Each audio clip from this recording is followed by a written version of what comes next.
Hallelujah, hallelujah, hallelujah. യേശുവേ നന്ദി, യേശുവേ ആരാധന. ഹല്ലേലൂയ. എല്ലാ ഭൗതിക സാഹചര്യങ്ങളെയും നമുക്ക് ഈ അൾത്താരയിൽ സമർപ്പിച്ച് പ്രാർത്ഥിക്കാം. ശുശ്രൂഷയിലായിരിക്കുന്ന സഹോദരങ്ങൾ, മീഡിയ, ഓഫീസിൽ ശുശ്രൂഷ ചെയ്യുന്ന സഹോദരങ്ങൾ എല്ലാവരെയും ദൈവപിതാവിന്റെ കരങ്ങളിൽ കൊടുത്ത് പ്രാർത്ഥിക്കുക. ആത്മാവിന്റെ വലിയ ചലനങ്ങൾ എല്ലാ മേഖലകളിലും ഉണ്ടാകുവാനും ഈശോയെ ഈ ധ്യാനത്തിന് അനുവേഷണമായ വിധം എല്ലാം ക്രമീകരിക്കപ്പെടാനുള്ള കൃപയ്ക്ക് വേണ്ടി ഞങ്ങൾ പ്രാർത്ഥിക്കുന്നു. ഈ ആലയത്തെ പൂർണ്ണമായിട്ട് നിന്റെ കരങ്ങളിൽ സമർപ്പിച്ച് പ്രാർത്ഥിക്കുന്നു. എല്ലാ ശുശ്രൂഷ മേഖലകളെയും സമർപ്പിച്ച് പ്രാർത്ഥിക്കുന്നു. ഈ ആലയത്തിന് ചുറ്റും നിന്റെ ദൂതന്മാരെ കാവൽ നിർത്തണമേ എന്ന് പ്രാർത്ഥിക്കുന്നു. ഈശോ ഒരിക്കൽ കൂടി ഞങ്ങൾ ഓരോരുത്തരെയും ഈ അൾത്താരയിൽ സമർപ്പിച്ച് പ്രാർത്ഥിക്കുന്നു. ബഹുമാനപ്പെട്ട വി.പി. ജോസഫ് അച്ഛനെ സമർപ്പിച്ച് പ്രാർത്ഥിക്കുന്നു. ഈശോ വചനത്തിന്റെ കവാടം ഞങ്ങൾക്കായി തുറന്നു തരണമേ എന്ന് പ്രാർത്ഥിക്കുന്നു. Hallelujah, hallelujah. മഹത്വം, മഹത്വം. നമുക്ക് ഗായക സംഘത്തോട് ചേർന്ന് ദിവ്യകാരുണ്യനാഥനെ വരവേറ്റ് പാടി പ്രാർത്ഥിക്കാം.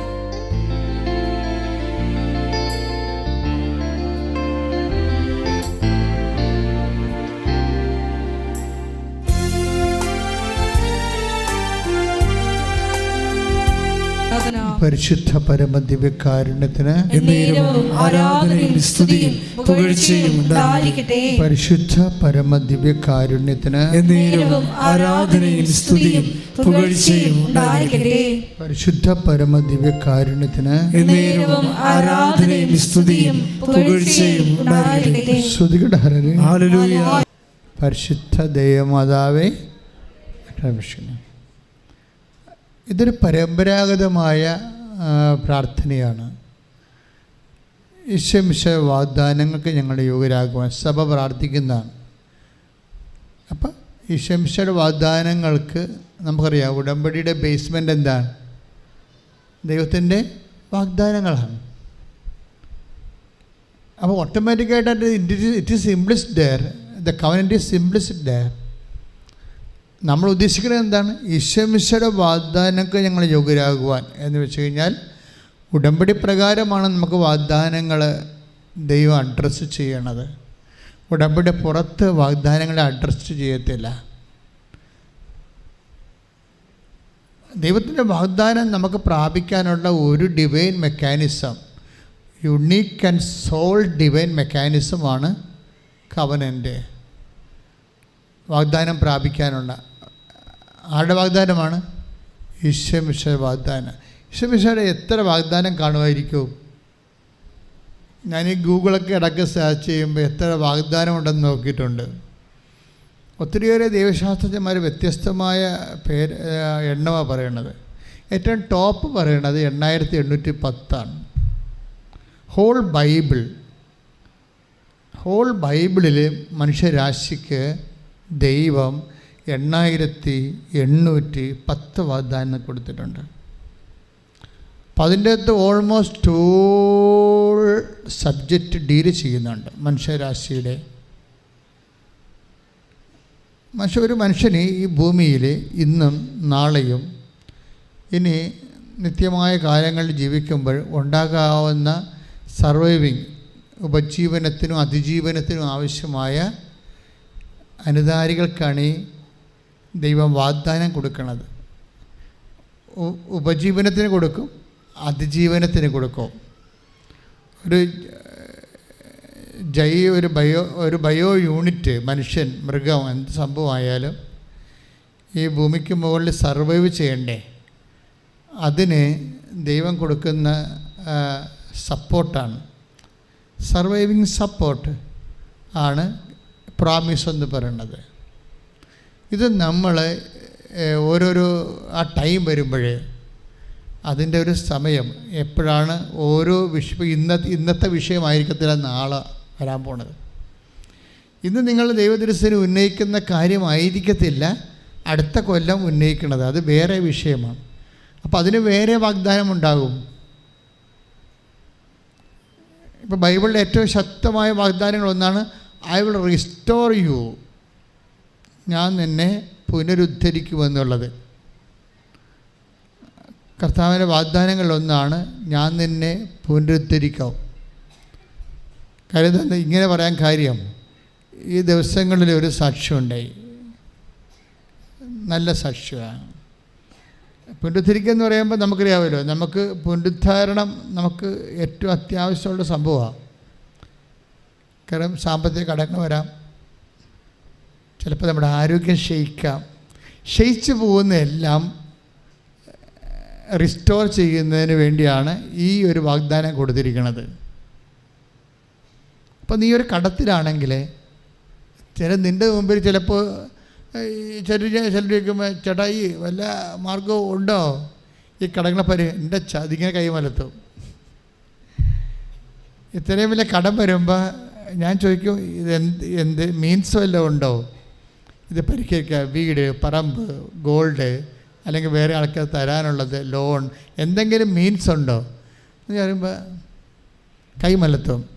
കൈമലത്തിയാൽ പിന്നെ ഈസിയാണ്. എന്നുവെച്ചാൽ സീറോ മീൻസ് എന്ന് എൻ്റെ അർത്ഥം അല്ലേ. നമുക്ക് കഴിവില്ല എന്ന് പറഞ്ഞു കഴിഞ്ഞാൽ എൻ്റെ അർത്ഥം നമുക്ക് zero means, nobody to help us. മനുഷ്യനില്ല, ആളില്ല, അർത്ഥമില്ല, ഒന്നുമില്ല, ഒരു ഐഡിയ പോലും ഇല്ല, ആശയം പോലും ഇല്ല. ആളില്ല, അർത്ഥമില്ല എന്ന് പറഞ്ഞാൽ പിന്നെ ആശയവുമില്ല. അതിനാണ് ഇവർ കൈമലത്തുന്നത്. ഇങ്ങനെ കൈമലത്തിയാലും ബൈബിള് അവനെ റീസ്റ്റോർ ചെയ്യാനുള്ള പ്രൊവിഷൻ വെച്ചിട്ടുണ്ട്. അതാണ് വാഗ്ദാനം എന്ന് പറയണത്. വാഗ്ദാനം അങ്ങനെ ഒരു സാക്ഷ്യമാണ് ഇപ്പോൾ ഇന്ന് ഈ ദിവസങ്ങളിലൂടെ ഉണ്ട്. ഡിക്സൺ അദ്ദേഹത്തിന് ഗൾഫിൽ ജോലിയാണ്. പക്ഷെ ഒരു കുഴപ്പം, അദ്ദേഹത്തിൻ്റെ കമ്പനിയിൽ ആരോ തട്ടിപ്പ് നടത്തി. ഇപ്പം നമ്മൾക്ക് എല്ലാം ഭംഗിയായിട്ടൊക്കെ പോകത്തില്ലേ? പോയാലും നമ്മളെപ്പോഴും ഇപ്പോൾ കുഴപ്പമൊന്നുമില്ലല്ലോ, ഇപ്പോൾ പ്രത്യേകിച്ച് പ്രാർത്ഥിക്കേണ്ട കാര്യമില്ല. നിങ്ങൾക്ക് ചില സമയത്ത് പറ്റുന്നൊരു അബദ്ധം എന്താണെന്നറിയാമോ? ഈ ഗ്രീൻ പീരീഡ്സ് ഇല്ലേ, കാര്യങ്ങളെല്ലാം നല്ല കുഴപ്പമില്ലാതെ പോണ സമയത്ത് നിങ്ങൾ പിന്നീട് അമ്യൂസിങ് മൂഡിലായി പോകും. സിനിമ, പാട്ട്, വെള്ളവടി അല്ലേ, വീഡിയോ ഗെയിംസ്, നിങ്ങളുടെ കാര്യങ്ങളിൽ ഇപ്പം തന്നെ ഇപ്പോൾ പരീക്ഷ കഴിഞ്ഞ് ലീവായി കഴിഞ്ഞാൽ പിന്നെ എന്തായി? ചില പിള്ളേരൊക്കെ പിന്നെ യൂട്യൂബിൽ അപ്ലോഡ് ചെയ്യാൻ വീഡിയോയ്ക്ക് വേണ്ടി കാട്ടിപ്പോകുന്നവരുണ്ട്.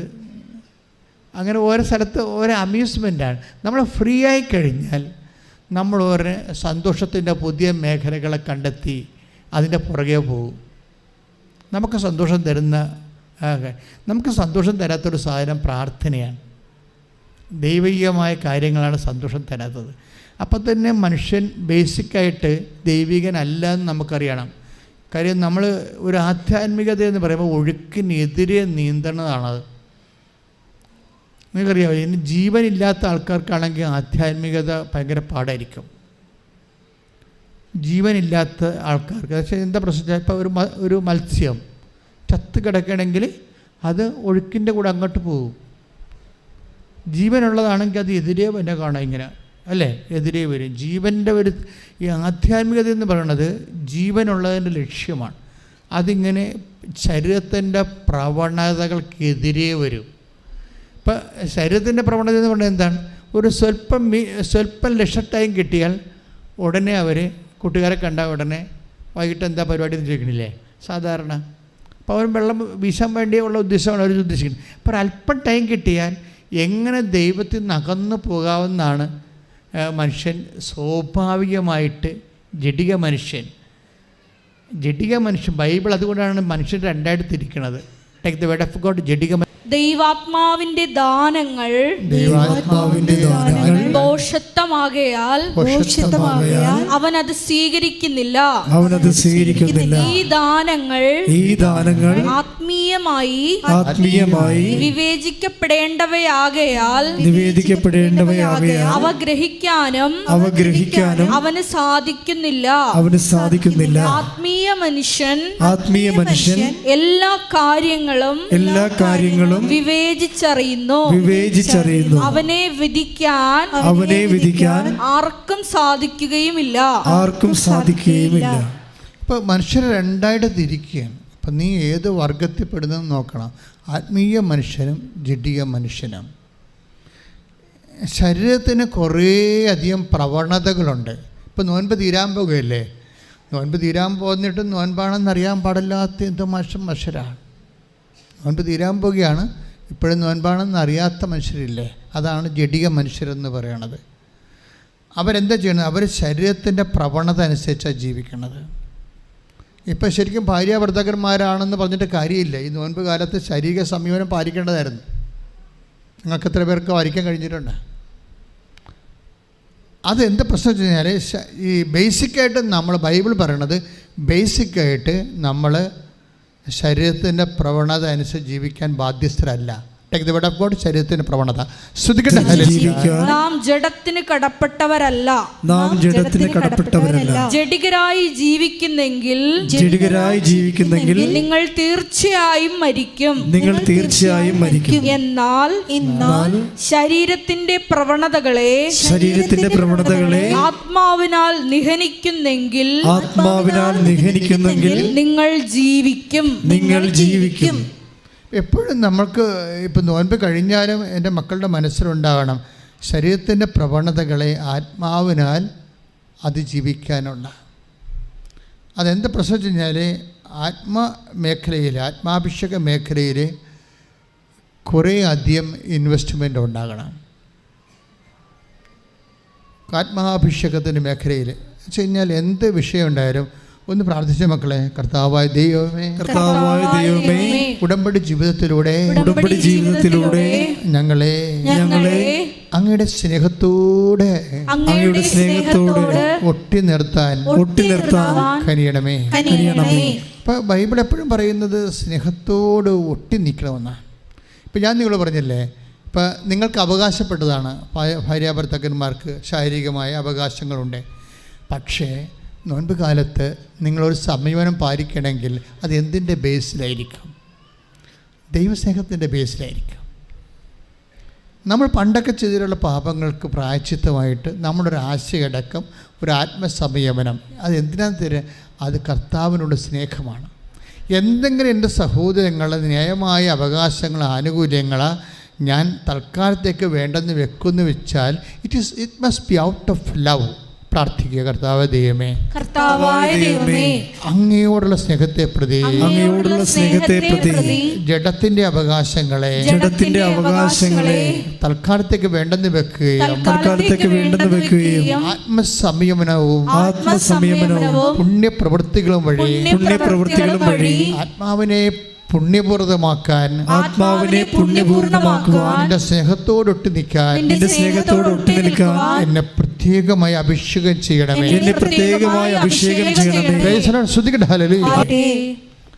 എൻ്റെ പ്രിയപ്പെട്ടവരെ, ഇങ്ങനെ വരുന്ന ഇപ്പം ക്ഷമിക്കാൻ ഒരവസരം കിട്ടിയാൽ നമ്മളത് പ്രയോജനപ്പെടുത്തണം. പക്ഷേ അതിൻ്റെ ഉദ്ദേശം എന്താണെന്ന് നിങ്ങൾ നോക്കണം. നമ്മളുടെ റിലേഷൻ ഒരു അബൈഡിങ് റിലേഷനാണ്. കവനൻറ്റിൻ്റെ ഒരു റിലേഷൻ, ഉടമ്പടിയുടെ ഒരു ബന്ധമെന്ന് പറയുന്നത് ദൈവമായിട്ട് ഒരുമിച്ച് കൂടി വസിപ്പ് സാധ്യമുള്ള ഒരു ബന്ധമാണ്. കൂടി വസിപ്പ് നമുക്ക് നൊവേന കൂടിയാൽ കൂടി വസിപ്പൊന്നും ഉണ്ടാകത്തില്ല. സാധാരണ സിംഗിൾ എഡ്ജ് പ്രയറിനൊക്കെ ഉള്ള കുഴപ്പമാണ്. ഇത് ഡബിൾ എഡ്ജ് പ്രയർ ആകുമ്പോൾ അതിൻ്റെ അകത്ത് ഒരു പ്രോമിസ് കൂടി വസിപ്പാണ്. ഉടമ്പടി കറക്റ്റാണെങ്കിൽ കൂടി വസിപ്പുണ്ടാകും. ഇപ്പോൾ തന്നെ ഞാൻ ഡിക്സൻ്റെ കഥ പറയാൻ പോയി. അപ്പോൾ കർത്താവ് വേറെ വചനം തന്നവൻ അങ്ങോട്ട് പോയതാണ്. ഇപ്പം തിരിച്ചു വരിക. എന്താ ഡിക്സൻ്റെ പ്രോബ്ലം വെച്ചാൽ, അയാളുടെ കമ്പനി ഒരു ഫ്രോഡ് പരിപാടി തട്ടിപ്പ് നടത്തിയവർ അപ്പം തന്നെ അവർ രാജ്യം വിട്ടുപോയി. പക്ഷേ ഇവരെ പിടിച്ചു. ഡിക്സനെ 7 പേരെയും പിടിച്ചു. 7 പേരെയും പിടിച്ച് മാത്രമല്ല, അവരെ കമ്പനി സസ്പെൻഡ് ചെയ്തു. പിന്നെ അന്വേഷണ വിധേയമായി അവരെ ഡിസ്മിസ് ചെയ്തു, ജയിലിലാക്കി. നോക്കിയേ, ഒരു മനുഷ്യൻ്റെ ജീവിതം നേരെ താഴേക്ക് വന്നെ കണ്ടില്ലേ? അപ്പോൾ അവർ ജയിലിലായി കഴിയുമ്പോൾ ഉടമ്പടി അവരത് സസ്പെൻഡ് ചെയ്തപ്പോൾ തന്നെ ഇവർ ഉടമ്പടി എടുത്ത്. എന്തുടമ്പടി? ഓൺലൈൻ ഉടമ്പടി. അകലെയുള്ളവർക്ക് വേണ്ടി മാതാവ് തന്ന ഒരു ഏറ്റവും വലിയൊരു പാലമാണ് ഓൺലൈൻ ഉടമ്പടി. കാര്യം അവർക്ക് നാട്ടിൽ വരാൻ പറ്റത്തില്ലല്ലോ. അപ്പോൾ ഈ ഓൺലൈൻ ഉടമ്പടി എടുത്തെങ്കിലും ഡിക്സൺ കൃത്യമായിട്ട് ചൊവ്വാഴ്ച ധ്യാനം കൃത്യമായിട്ട് കൂടും. ആൾ തട്ടിപ്പിൽ പെട്ട് ഫ്രോഡായിട്ട് പിടിച്ച് അങ്ങനെ സസ്പെൻഷനിലായി, ജോലി പോയി. അപ്പോൾ അദ്ദേഹം പറഞ്ഞ് വിഷമിക്കുന്നുണ്ട്. കാര്യം പിള്ളേരൊക്കെ ഓരോരുത്തരും എത്തിയിട്ടില്ല, ജോലി പോയി, ശമ്പളം പോയി. അപ്പോൾ തന്നെ പിന്നീട് കേസുമായി ഇപ്പോഴ് സസ്പെൻഷനിലായിരിക്കുകയാണ്. സസ്പെൻഷനിലാകുമ്പോഴാണ് ഈ ഓൺലൈൻ ഉടമ്പടി എടുക്കുന്നത്. പണ്ടൊക്കെ എന്നോട് ചിലർ ചോദിക്കുമായിരുന്നു, അച്ഛാ ഓൺലൈൻ ഉടമ്പടി ഞങ്ങൾ അവിടെ വന്ന് എടുക്കുന്ന അത്രയും ശരിയാകുമോ? ഞാൻ പറയും നേർച്ച വസ്തു മാത്രമേ കിട്ടാതുള്ളൂ, ബാക്കിയെല്ലാം ഓൺലൈൻ ഉടമ്പടിയുടെ സെയിമാണ്. പിന്നെ സഹായിക്കേണ്ടത് ആരാണ്? നേർച്ച വസ്തു അല്ലല്ലോ, ദൈവമല്ലേ. ക്ലിയർ അല്ലേ? അപ്പം ഞങ്ങൾക്ക് അന്ന് കോവിഡ് കാലത്താണ് അമ്മ ഓൺലൈൻ ഉടമ്പടി എടുക്കാൻ പറഞ്ഞത്. പിന്നെ ഇന്നെല്ലാം മനുഷ്യൻ ഇതുമാത്രം ഓൺലൈൻ ഉടമ്പടി എടുത്ത സാക്ഷ്യങ്ങളാണ് ഇപ്പോൾ കേൾക്കുന്നത്. അതെന്താ സംഭവിച്ചു കഴിഞ്ഞാൽ, ഇപ്പോൾ എന്ന് പറഞ്ഞാൽ നിങ്ങൾ വരാൻ പറ്റുന്നവർ എടുക്കരുത് കേട്ടോ. വരാൻ എടുക്കുന്നവർക്ക് നല്ല തീർത്ഥാടന ഉടമ്പടി തന്നെയാണ്. വരാൻ പറ്റാത്തവർക്കാണ് ഈ ഉടമ്പടി അമ്മ തന്നിരിക്കുന്നത്. ലൈറ്റ് ആൻഡ് പെർ റിക്വസ്റ്റാണ് ആദ്യം തന്നത്, അതിനപ്പോഴാണ് ഓൺലൈൻ ഉടമ്പടി തന്നത്. അപ്പോൾ ഈ ഓൺലൈൻ ഉടമ്പടി എടുത്തിരിക്കുന്നത് കൃത്യമായിട്ട് വൈഫ് നാട്ടിൽ ഓൺലൈൻ ഉടമ്പടിയുടെ എല്ലാം പാലിക്കുന്നുണ്ട്. ഡിക്സന് പാലിക്കാൻ പറ്റുന്ന അത്രയും കാര്യങ്ങൾ, അരമണിക്കൂർ വചനം വായിക്കുക, വചനം കേൾക്കുക, അങ്ങനെ എല്ലാ കാര്യങ്ങളും അദ്ദേഹം ചെയ്യുന്നുണ്ട്. വൈഫ് വിശുദ്ധീകരിച്ച് മക്കളുമായിട്ട് നാട്ടിൽ പ്രാർത്ഥിക്കുന്നുണ്ട്. അപ്പോൾ സെറ്റപ്പാണിത്. ശരിക്കും പറഞ്ഞാൽ ഒരു തകർച്ച വന്നാലും അവർ ഓൺലൈനിൻ്റെ ഒരു റോപ്പിൽ കെട്ടിയിട്ടിരിക്കണം മുങ്ങിപ്പോകാതിരിക്കാൻ വേണ്ടി. പക്ഷേ അതിനുശേഷം പിന്നെ സംഭവിക്കുന്നത് എന്താണ്? ഈ വിശ്വാസമുള്ളവർക്കാണെങ്കിൽ ഒരു കുഴപ്പമില്ല. പിന്നെ എന്താ സംഭവിക്കണത്? പിന്നെ അതിനേക്കാൾ മോശം, ഓൺലൈൻ ഉടമ്പടി എടുത്തപ്പോൾ അയാൾ ജയിലിലായിപ്പോയി. അതാണ് പ്രശ്നം. ഓൺലൈൻ ഉടമ്പടി എടുത്തപ്പോൾ നേരത്തെ സസ്പെൻഷനേ ഉണ്ടായുള്ളൂ, ഓൺലൈൻ ഉടമ്പടി എടുത്തപ്പോൾ ജയിലിലായി കഴിഞ്ഞാൽ അവസ്ഥ അറിയാമല്ലോ. പിന്നെ കോടതിയിൽ പോകണം, കോടതിയിൽ അത് നമ്മൾ തെളിയിക്കണം. അതിന് വലിയ വക്കീൽ ഫീസൊക്കെ ആകും, ഭയങ്കര പ്രശ്നമാണ്.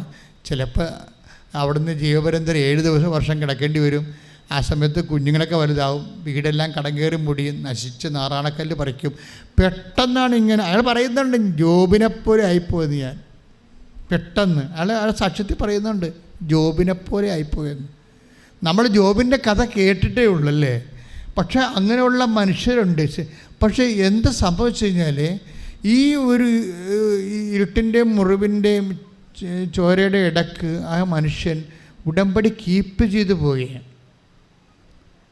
നമ്മൾ ഉടമ്പടി എടുക്കുന്ന പോലെ തന്നെ എടുക്കുന്നത് പ്രധാനപ്പെട്ട കാര്യമാണ്. എടുക്കുന്ന പോലെ തന്നെ പ്രധാനപ്പെട്ട കാര്യമാണ് അത് കീപ്പ് ചെയ്ത് പോണത്. പലർക്കും എനിക്ക് വന്നിരിക്കുന്നത് എല്ലാവരും വന്ന് ഉടമ്പടി എടുക്കും, പക്ഷെ കീപ്പ് ചെയ്യുമ്പോൾ അവരവരുടെ ഒരു പ്രകൃതിയിലാണത് ചെയ്യണത്. ചിലർക്കൊരു പ്രകൃതി ഉണ്ടാകത്തില്ലേ, ചില ആൾക്കാരുടെ ശരീരം ചൂടാണ്. ഇപ്പം എന്നെ ചുമ്മാ ഷെയ്ക്കാൻ തന്നാൽ തന്നെ നിങ്ങൾ കത്തും, പക്ഷേ ബോഡി ചൂടാണ്. ചില ആൾക്കാർക്ക് അച്ഛന് വല്ല കുഴപ്പമുണ്ടാകും, ഞാൻ ഒരു കുഴപ്പമില്ല, കുഞ്ഞുനാൾ മുതൽ ബോഡി ചൂടാണ്. അവിടെ പ്രകൃതമാണത്. അപ്പോൾ അതുപോലെ തന്നെയാണ് ഇങ്ങനെ ഓരോരുത്തർക്കും ഓരോ പ്രകൃതമുണ്ട്. ചിലർക്ക് എല്ലാം പകുതി ചെയ്യേണ്ട സ്വഭാവമായിരിക്കും. നിങ്ങൾ എല്ലാം ചെയ്യും അവർ, പക്ഷെ പകുതി ചെയ്യും. എല്ലാം പഠിക്കും, പകുതി പഠിക്കും, പിന്നെ അവരുടെ കളിക്കാൻ പോകും. എല്ലാം ചെയ്യണത് ഇപ്പോൾ ഉടുപ്പ് ഇസ്തിരി ഇട്ടുകൊണ്ടിരിക്കുകയാണ്. ശരി, നമുക്ക് പാൻസ് കൊണ്ട് ഷർട്ട് കൊണ്ട് ഇസ്തിരി ഇടാൻ അത് തന്നെ ഈസി അതിൻ്റെ മടിയന്മാരാണെങ്കിൽ ഈസി ആയിട്ടുള്ള സാധനം. ആദ്യം തന്നെ ഷർട്ട് ഇസ്തിരി ഇടും. ആൾക്കാർ കാണുന്ന ഷർട്ടാണല്ലോ, പാൻസ് ഷർട്ട് ആരും നോക്കത്തില്ലല്ലോ. അതുകൊണ്ട് ഷർട്ട് ഇസ്തിരി ഇടും. ഇസ്തിരി ഇട്ട് വെച്ചും പാൻസ് അവിടെ ഇരിപ്പുണ്ടാകും, അത് ഇടില്ല, അത് പിന്നെ ഇടാമെന്ന് പറയും. ഞാനൊരു ഉദാഹരണം പറയുകയാണ്. അവർ ഉദ്ദേശിക്കുന്നത് എന്താണ്? ഒരു പാൻസ് ഇട്ടിട്ടുണ്ടല്ല, അത് വെച്ച് അഡ്ജസ്റ്റ് ചെയ്യാം, പുതിയ ഷർട്ട് പുതുതാക്കാവുന്നത്. ഇതൊരു മെൻറ്റാലിറ്റിയാണ്, മനുഷ്യൻ്റെ പെരുമാറ്റത്തിലുള്ളൊരു മെൻറ്റാലിറ്റിയാണ്. പകുതി ഇട്ട് ആൾക്കാരുടെ കണ്ണിൽ പൊടി ഇട്ടിട്ട് നടക്കും. ഇതാണ് നിങ്ങളുടെ സ്വഭാവമെങ്കിൽ ഉടമ്പടിയിൽ അത് തന്നെ ആ ഫോർമാറ്റ് കയറി വരാൻ സാധ്യതയുണ്ട്. അപ്പോൾ നമ്മുടെ ഒരു പെരുമാറ്റവും ബിഹേവിയറിസവും കവനൻ്റെ ഒരു സബ്ജക്റ്റാണ് ശരിക്കും. ഇങ്ങനെ പകുതി ചെയ്ത് പകുതി ഇട്ട് കളയുന്ന ആൾക്കാരാണ് അത് പിന്നെ ചെയ്യാം. ഇപ്പോൾ ഉറക്കം വന്നതൊക്കെ പറയത്തില്ലേ, ഇപ്പോൾ ഉറക്കം വന്നതല്ലേ, ഇത് ചെയ്യുമ്പോൾ ഇങ്ങനെയുള്ള ആൾക്കാർക്ക് ഉറക്കം വന്നുള്ളൂ ആ സമയത്ത്. പക്ഷെ അവർ സിനിമ കാണിക്കണ അവർ ഉറക്കമൊന്നും ഉണ്ടാകത്തില്ല. പ്രാർത്ഥന ഇങ്ങനെ അവർക്ക് വലിയ നേരിട്ട് ഇങ്ങോട്ട് റിട്ടേൺസ് ഇല്ലാത്ത എന്ത് ചെയ്താലും അവർ ടയേർഡാകും. അപ്പോഴപ്പോൾ റിട്ടേൺസ് ഇല്ലാത്ത, വരുമാനം ഇല്ലാത്ത എന്ത് ചെയ്താലും ടയേർഡാകും. ഇതാണ് നിൻ്റെ സ്വഭാവമെങ്കിൽ ഉടമ്പടി എടുത്തിട്ടുണ്ടെങ്കിൽ നീ അത് മനസ്സിലാക്കണം. ഇതാണ് എൻ്റെ സ്വഭാവം. ഈ ഒരു സ്വഭാവം ഞാൻ ഉടമ്പടി കൊണ്ടുവരത്തില്ല. ഉടമ്പടി ഞാൻ കറക്റ്റായിട്ട് ചെയ്യും. ഒന്ന് പ്രാർത്ഥിച്ച്. കർത്താവായ ദൈവമേ, എൻ്റെ പ്രകൃതികള് ഒരു മുന്നേറ്റത്തിന് വിലങ്ങുതടിയാണെങ്കിലും ഉടമ്പടിയിലെ വിശ്വസ്തത പാലിച്ചുകൊണ്ട് ഞാൻ ദൈവത്തിന്റെ കൃപ ആർജിക്കുവാൻ എന്നെ തന്നെ സമർപ്പിക്കുന്നു. കർത്താവേ, നിന്റെ വിശുദ്ധ രക്തത്താൽ എന്റെ ആന്തരിക പ്രകൃതിയെ നീ കഴുകണമേ, എന്നെ ശക്തീകരിക്കണമേ, എന്നെ എല്ലാം പൂർത്തിയാക്കാൻ അഭിഷേകം ചെയ്യണമേ. സ്തുതിക്കട്ടെ.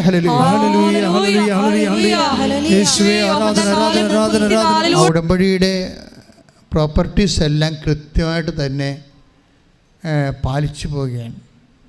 എന്നിട്ട് ഈ മനുഷ്യൻ പറയുന്നുണ്ട് കാര്യം, ആന്തരികമായൊരു ബോധ്യം കിട്ടുന്നുണ്ട്. അമ്മ അയാളെ രക്ഷിക്കും എന്ന് ഉറപ്പായിട്ട് അയാൾ വിശ്വസിക്കുന്നുണ്ട്.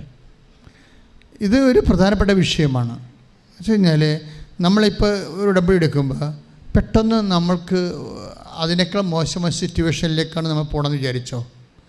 അപ്പോൾ ഞാൻ ഈ മുമ്പ് പറഞ്ഞ പോലെയുള്ള അയ്യോപാപിയായിട്ടുള്ള ആ ഫെയ്ത്ത് ഉള്ള വിശ്വാസമുള്ളവരാണെങ്കിൽ അവർ പിന്നെ ഉടമ്പടിയിൽ ഉഴപ്പുകയും പഴയത് പോലും ചെയ്യാതിരിക്കും. അയ്യോ, ഞാൻ ഉടമ്പടി എടുത്തിട്ട് എനിക്ക് ഇങ്ങനെ സംഭവിച്ചല്ലോ എന്ന് വിചാരിക്കും. അങ്ങനെയാണ് ചിലർക്ക് അബദ്ധം പറ്റണത്. പക്ഷേ ഡിക്സൺ അങ്ങനെയല്ല. അയാളെ സസ്പെൻഷനായിരുന്നപ്പോൾ ഉടമ്പടി എടുത്തത്. ഉടമ്പടി തിരിഞ്ഞപ്പോൾ അയാൾ ജയിലിലായി. പക്ഷേ അയാൾ വിട്ടുകൊടുക്കുന്ന പരിപാടിയില്ല. വിശ്വാസി ഒരിക്കലും വിട്ടുകൊടുക്കത്തില്ല. വിശ്വാസിയും അവിശ്വാസിയും തമ്മിലുള്ള വ്യത്യാസം ഇതാണ്. തകർച്ചകളിലേക്ക് തന്നെ ഒരിക്കലും വിശ്വാസി വിട്ടുകൊടുക്കത്തില്ല. ദൈവത്തിൻ്റെ കയ്യിൽ മുറുക്ക പിടിച്ചുകൊണ്ടിരിക്കും. വിശ്വാസം കൊണ്ട്, സ്നേഹം കൊണ്ട്. നമുക്ക് എന്ത് സംഭവിച്ചു കഴിഞ്ഞാൽ നമ്മൾ ദൈവത്തോട് ചെയ്യുന്നതെല്ലാം നല്ല സ്നേഹത്തിലായിരിക്കും. ഇപ്പം നിങ്ങൾ ഉടമ്പടിയിൽ എന്തെല്ലാം കാര്യങ്ങൾ ചെയ്യുന്നുണ്ട് ഇല്ലേ? സാക്ഷ്യം കേൾക്കുമ്പോൾ അറിയാൻ പറ്റും. ആൾക്കാരെല്ലാം പഴയതുപോലെ ഞങ്ങൾക്ക് നിങ്ങളെ അധികം ഉപദേശിക്കേണ്ടി ഒന്നും വരണില്ല. ആൾക്കാരെല്ലാം ഉടമ്പടി എടുക്കാൻ മുമ്പേ ഹോംവർക്ക് ചെയ്ത് what is the covenant life അതെല്ലാം മനസ്സിലാക്കി എവനൻ്റെ എന്താ ഇപ്പം ഞാൻ കഴിഞ്ഞ ധ്യാനത്തിൽ പറഞ്ഞില്ലേ, ഉടമ്പടി എടുക്കും മുമ്പ് തന്നെ കുമ്പസാരിച്ചൊരുങ്ങി ഒക്കെയാണ് ആൾക്കാർ ഓൺലൈൻ ഉടമ്പടി പോലും എടുക്കണത്. അപ്പോൾ അങ്ങനെ വരുമ്പോൾ എന്താ സംഭവിക്കണമെന്ന് വെച്ച് കഴിഞ്ഞാൽ നമ്മൾ എന്താണ് ബേസിക്കായിട്ട് ആകണത്? നമ്മൾ ദൈവത്തിൻ്റെ സ്നേഹത്തിലേക്ക് അടുക്കുക മാത്രമല്ല, ഒട്ടാനുള്ളൊരു സാധ്യതയുണ്ട്. സ്നേഹത്തിലേക്ക് അടുത്ത് വരാൻ പറ്റും. പക്ഷേ ദൈവത്തോടാണ് നീ അടുക്കണമെങ്കിൽ ഒട്ടാനുള്ള സാധ്യതയുണ്ട്. ബൈബിൾ എപ്പോഴും അങ്ങനെ ഒരു ഇൻറ്റിമസി, കോൾ ടു ഇൻറ്റിമസിയാണ്. അത് എപ്പോഴും ഇപ്പോൾ പരിശുദ്ധ കുർബാന സ്ഥാപിക്കുമ്പോഴും അതിൻ്റെ മനസ്സിൽ അതിൻ്റെ അകത്തുള്ളൊരു ഒരു മനസ്സുണ്ട് ദൈവത്തിന്. എന്താണ്? ദൈവത്തോട് ഒട്ടാനും ഐക്യപ്പെടാനും. പരിശുദ്ധ കുർബാനയ്ക്ക് തന്നെ നമ്മൾ എന്താ വിളിക്കണത്? കമ്മ്യൂണിയൻ എന്നല്ല വിളിക്കണത്. എന്ന് വെച്ച് കഴിഞ്ഞാൽ വിത്തെന്ന അർത്ഥമല്ലേ, കും. അതായത് അത് ലാറ്റിൻ പ്രത്യയമാണ് കും എന്നുവെച്ചാൽ വിത്ത് എന്നർത്ഥം. അപ്പോൾ ദൈവത്തിൻ്റെ കൂടെ ആയിരിക്കണം, അബൈഡിങ്, കൂടെ വസിക്കാൻ. ഇപ്പോൾ ഉടമ്പടിയുടെ ഏറ്റവും വലിയ അനുഗ്രഹം, ഇപ്പം നിങ്ങൾ ഉടമ്പടി എടുക്കുന്നത് വസ്തുനിഷ്ഠമായിട്ടുള്ള കുറച്ച് വിജയങ്ങൾക്കോ സൗഖ്യങ്ങൾക്കോ ആണ്. പക്ഷേ ദൈവം ഉടമ്പടി വെച്ചിരിക്കുന്നതിൻ്റെ ഉദ്ദേശം അത് മാത്രം. അത് ഇഫക്റ്റാണ്. നിങ്ങൾ പരീക്ഷ ജയിക്കുന്നു, അല്ലെങ്കിൽ ജോലിക്ക് പ്രൊമോഷൻ കിട്ടുന്നു, അല്ലെങ്കിൽ കേസ് ജയിക്കുന്നു, അതൊക്കെ ഇഫക്റ്റാണ്. ഇതിൻ്റെ ശരിക്കും പറഞ്ഞാൽ അതിൻ്റെ കോസ് അതല്ല. കോസ് എന്ന് പറഞ്ഞാൽ ദൈവികമായ അൾട്ടിമേറ്റ് ദൈവത്തിൻ്റെ ഉദ്ദേശം ദൈവസ്നേഹത്തോട് നിങ്ങൾ അബൈഡ് ചെയ്യുക എന്നുള്ളതാണ്. അതിൻ്റെ ഇതാണ് കുറിഞ്ഞെന്ന് പറയണത്. ഞാൻ ഇടയ്ക്ക് പറയാറുണ്ട്, കവനൻ്റെ കുറിഞ്ഞെന്ന് പറയും. ഇപ്പോൾ കതിനയ്ക്ക് ഒരു കുറിഞ്ഞുണ്ടല്ലേ, നമ്മൾ തീ എല്ലായിടത്തും തീ കത്തിച്ചാൽ കതിനെ പൊട്ടത്തില്ല. അതിൻ്റെ മരുന്നിരിക്കുന്ന സ്ഥലത്ത് കൊണ്ട് തീ വെച്ച് കൊടുക്കണം. ഉടമ്പടിയുടെ മരുന്നിരിക്കുന്നത് ദൈവസ്നേഹത്തിലാണ്. അപ്പോൾ നിങ്ങൾ എന്ത് ചെയ്താൽ, പത്രം കൊടുത്താലും ശരി, രോഗികളെ കാണാൻ പോയാലും ശരി, വസ്ത്രം കൊടുത്താലും ശരി, നിങ്ങൾ പറയണം, കർത്താവേ, നിന്നോട് സ്നേഹത്തിൽ ഒട്ടാനാണ് ഞാനിതൊക്കെ ചെയ്യണത്. ഒന്ന് പറഞ്ഞേ, കർത്താവേ, ഞാൻ ഉടമ്പടിയുടെ കാര്യങ്ങളെല്ലാം പ്രയോഗതലത്തില് നിർവഹിക്കുന്നത് സാങ്കേതികമായ നിബന്ധന നിറവേറ്റൽ നിബന്ധന നിറവേറ്റൽ അല്ല കർത്താവേ, അല്ല കർത്താവേ, മറിച്ച് മറിച്ച് അങ്ങയോടുള്ള സ്നേഹത്തിൽ അങ്ങയോടുള്ള സ്നേഹത്തിൽ എന്റെ ജന്മത്തെ ഒട്ടിക്കാൻ ഞാൻ ആഗ്രഹിക്കുന്നു. എന്റെ കർത്താവേ, അങ്ങയുടെ വാഗ്ദാനങ്ങളിലെ ഏറ്റവും വലുതാണല്ലോ നിങ്ങൾ എന്നിൽ വസിക്കുവേൻ, ഞാൻ നിങ്ങളിലും വസിക്കാം. നിങ്ങൾ എന്നിൽ വസിച്ചു കഴിയുമ്പോൾ യോഹന്നാൻ 15:7 അനുസരിച്ചുകൊണ്ട് നിങ്ങൾക്ക് ഇഷ്ടമുള്ള ചോദിക്കാം, നിങ്ങൾക്ക് ലഭിക്കുമെന്ന് അങ്ങ് വാഗ്ദാനം ചെയ്തത് പാലിക്കപ്പെടുവാൻ അങ്ങേ സ്നേഹത്തിൽ എന്നെ ഒട്ടിക്കണമേ. എന്റെ വാക്കുകൾ നിങ്ങളിൽ നിലനിൽക്കുകയും